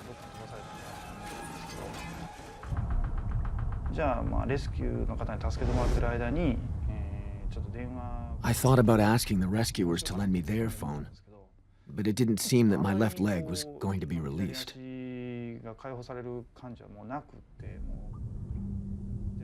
It occurred to me to call my family, to let them hear my voice and let them know I was still alive. But then I also thought that if I didn't pull through, they might be devastated. So I decided to call them after I was released. Yes! Yes! After 10 minutes, the rescuers have finally identified Yoshida's foot. As his leg is released from the crushing pressure, Yoshida experiences a strange sensation.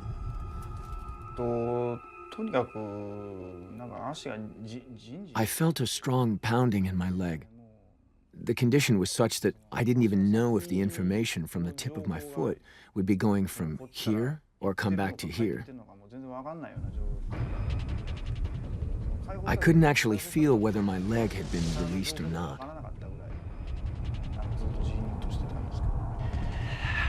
I'm gonna roll him over gently. Blood rushes into his left leg, which increases the risk that Yoshida will go into shock.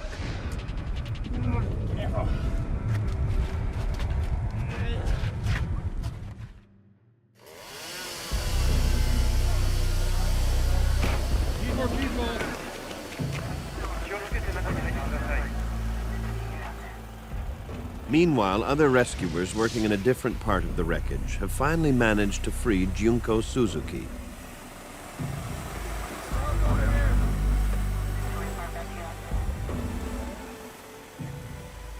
They ease her out of the rubble of carriage number 2 and bring her motionless body to Dr. Akitomi. He checks for any signs of life.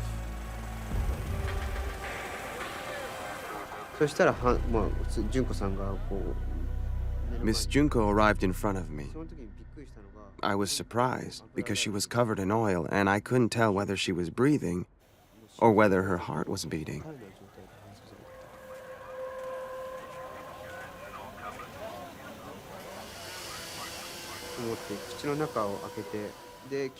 I opened her mouth a bit and found it was filled with tiny pieces of glass. I did not have any equipment with me. I just had 2 ballpoint pens.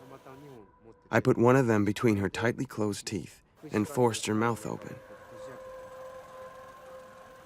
Then, using the other pen, I removed the glass from her mouth.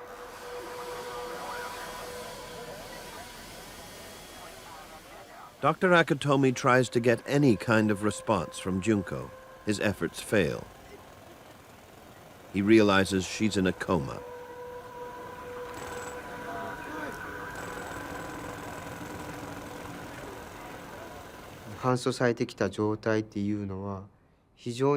Her level of consciousness was very low, and there was the possibility of head injury.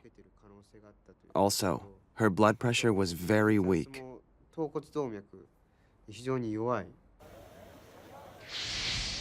Junko is also in shock because there isn't enough blood and oxygen flowing to her brain, heart, kidneys, and liver. So these organs are in danger of shutting down.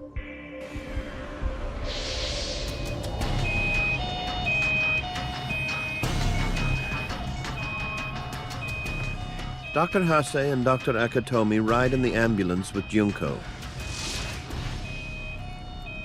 fighting to keep her alive. This could be touch and go. Damn. She's really hanging in. She stopped breathing. Her consciousness level dropped dramatically. It was a bad situation. Dr. Hase quickly gave her mouth-to-mouth resuscitation, and I went to get a breathing aid.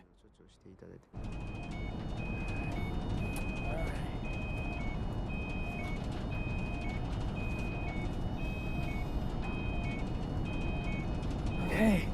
Okay. Got it from here. All right. 僕にとってハセ先生というのは本当に尊敬する。 Dr. Hase was someone I really respected. He was very understanding. 受け止めていただいて適切な And he was my mentor. スペシャルでありよく理解者であったというふうに思ってます。 Dr. Hase manages to revive Junko.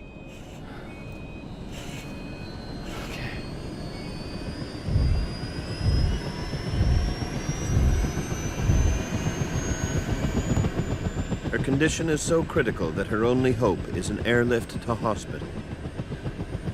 Dr. Akatomi and Dr. Hase decide they must take the journey with her.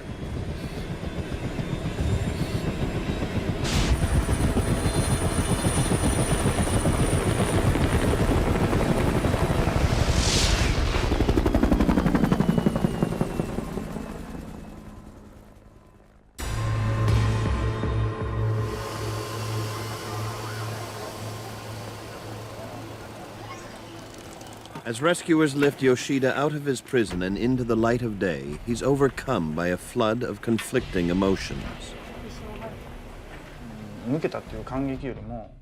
I was moved, not just because my legs were released, but also because the rescue people were working so hard.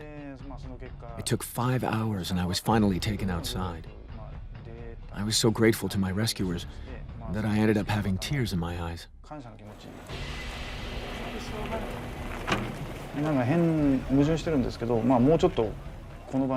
I actually felt like staying there a little bit longer. That's how much we bonded in that small space. It was a real, special atmosphere. Thank you so much.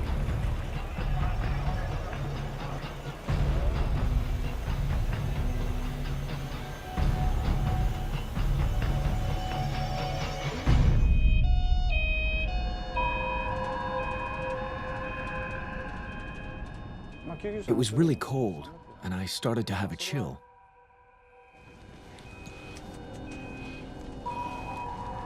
Yoshida is suffering from shock. There is also still a chance of crush syndrome. Even though he was treated on site, doctors will have to watch closely for signs of kidney problems in the next few days.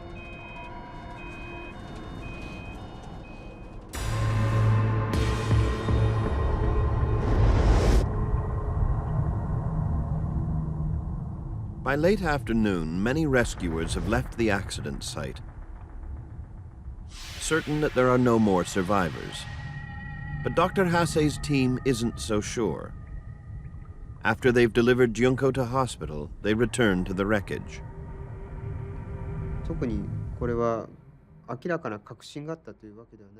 I'd heard that in other countries, there have been quite a few cases where people were rescued 24 hours, even 48 hours later. I was not sure that any survivors would still be trapped, but I wanted to help in case someone was found alive. Just after 4 p.m., rescuers hear several voices from the very front of carriage number 1. Among them is the 19-year-old student whose lower body is pinned beside the lifeless driver. He feels pressure in his chest. Breathing is difficult. Both legs were trapped. He couldn't feel anything, couldn't move his legs at all. When I heard that, I knew there was a chance he would have crush syndrome, that if he did not get treatment for it, he may not survive.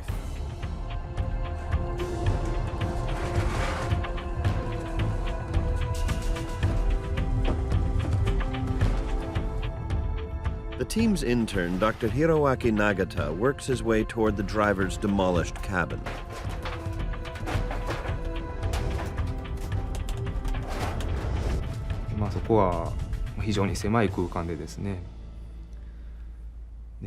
It was a very small space. The train was crushed in like that, and there were a lot of dead people, dead bodies. It's not a nice way of saying it, but they looked like bats hanging down.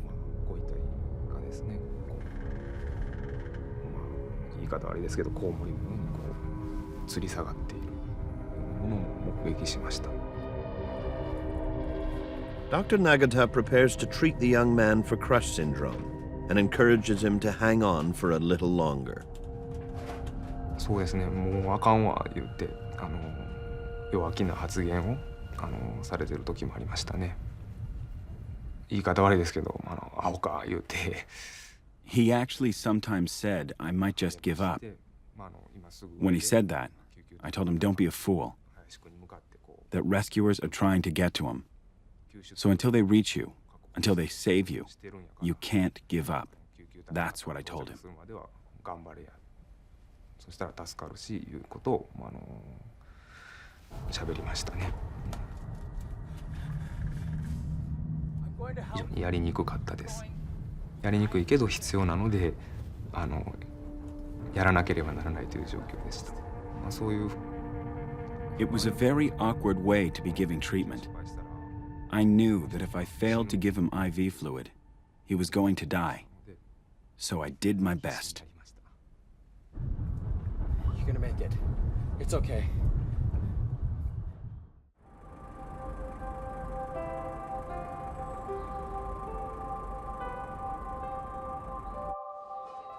Junko's mother has found out that there's a badly injured survivor in Osaka General Hospital who could be Junko. Are there braces?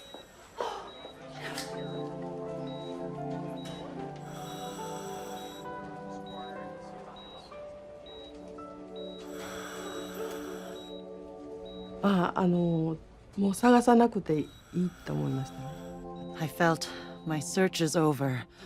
I have found her.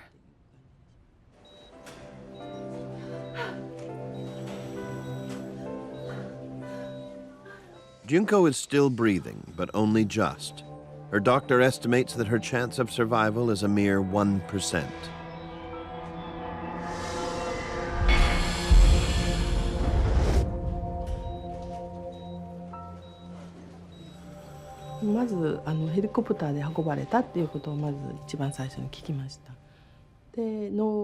The doctor told me that Junko was brought here by helicopter and that there was an emergency operation in her stomach area that they had to do without permission in order to save her life.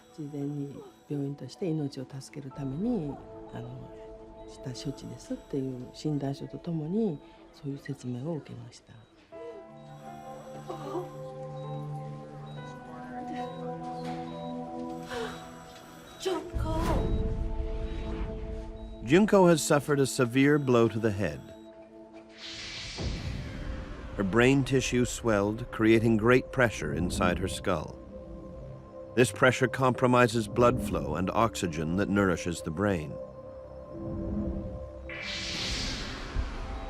After hours in this condition, it's very likely any damage could be permanent. 一応手術して処置は一応全部するだけのことは処置はしましたから、あとはThey'd done all they could. The doctor told me that we'd have to see what happened over the next 3 days, that there could be brain damage. 脳を打ってるので。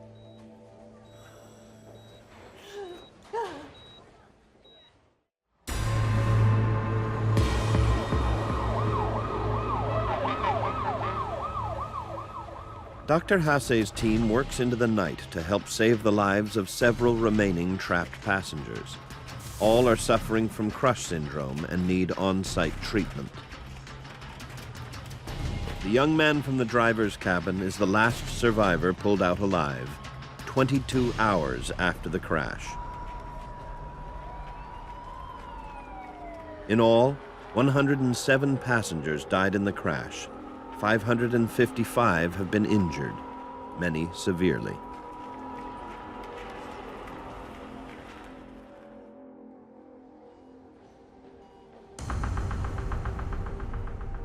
Kiyoshi Yoshida's injuries are so serious that he stays in the hospital for more than 2 months.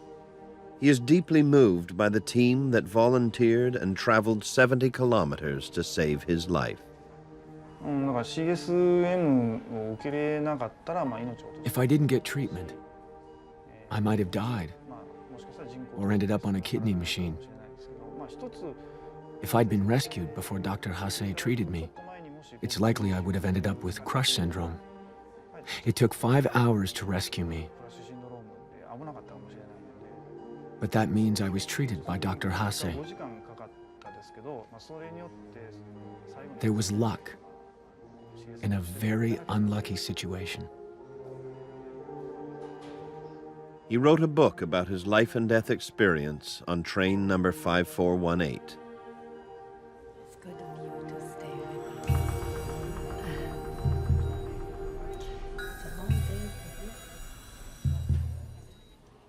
After the accident, Junko Suzuki lies in a coma for many months. Her family keeps a constant vigil at her bedside. I couldn't accept the fact that she's going to die. I always had it in my mind that she will be okay and she will regain consciousness. One day, 6 months after the accident, Junko finally wakes up. Oh, Junko. Junko, you're awake. Mom here, Junko. Oh, I don't believe it. I was taking care of Junko all the time. I was so happy that I was her mother when she called my name. The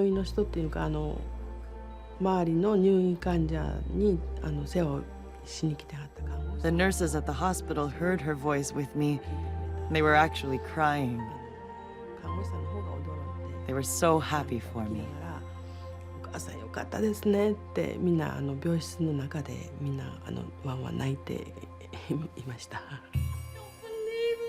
Oh, yes, Junko. Junko did suffer some brain damage, but after intensive rehabilitation, she is back home with her family.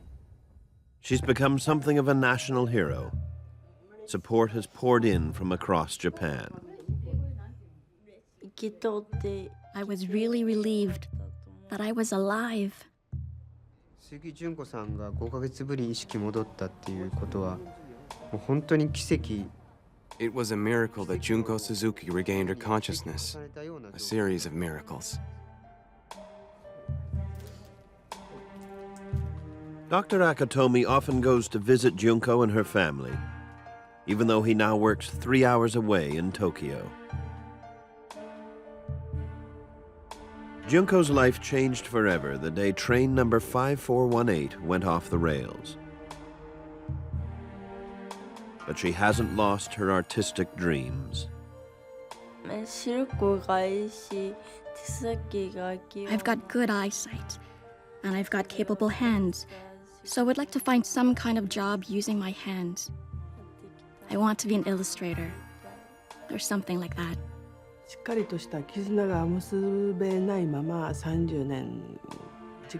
She was my daughter. But for 30 years, we'd never really been that close. I've been given the chance to raise my daughter again. We can actually start again. I feel that.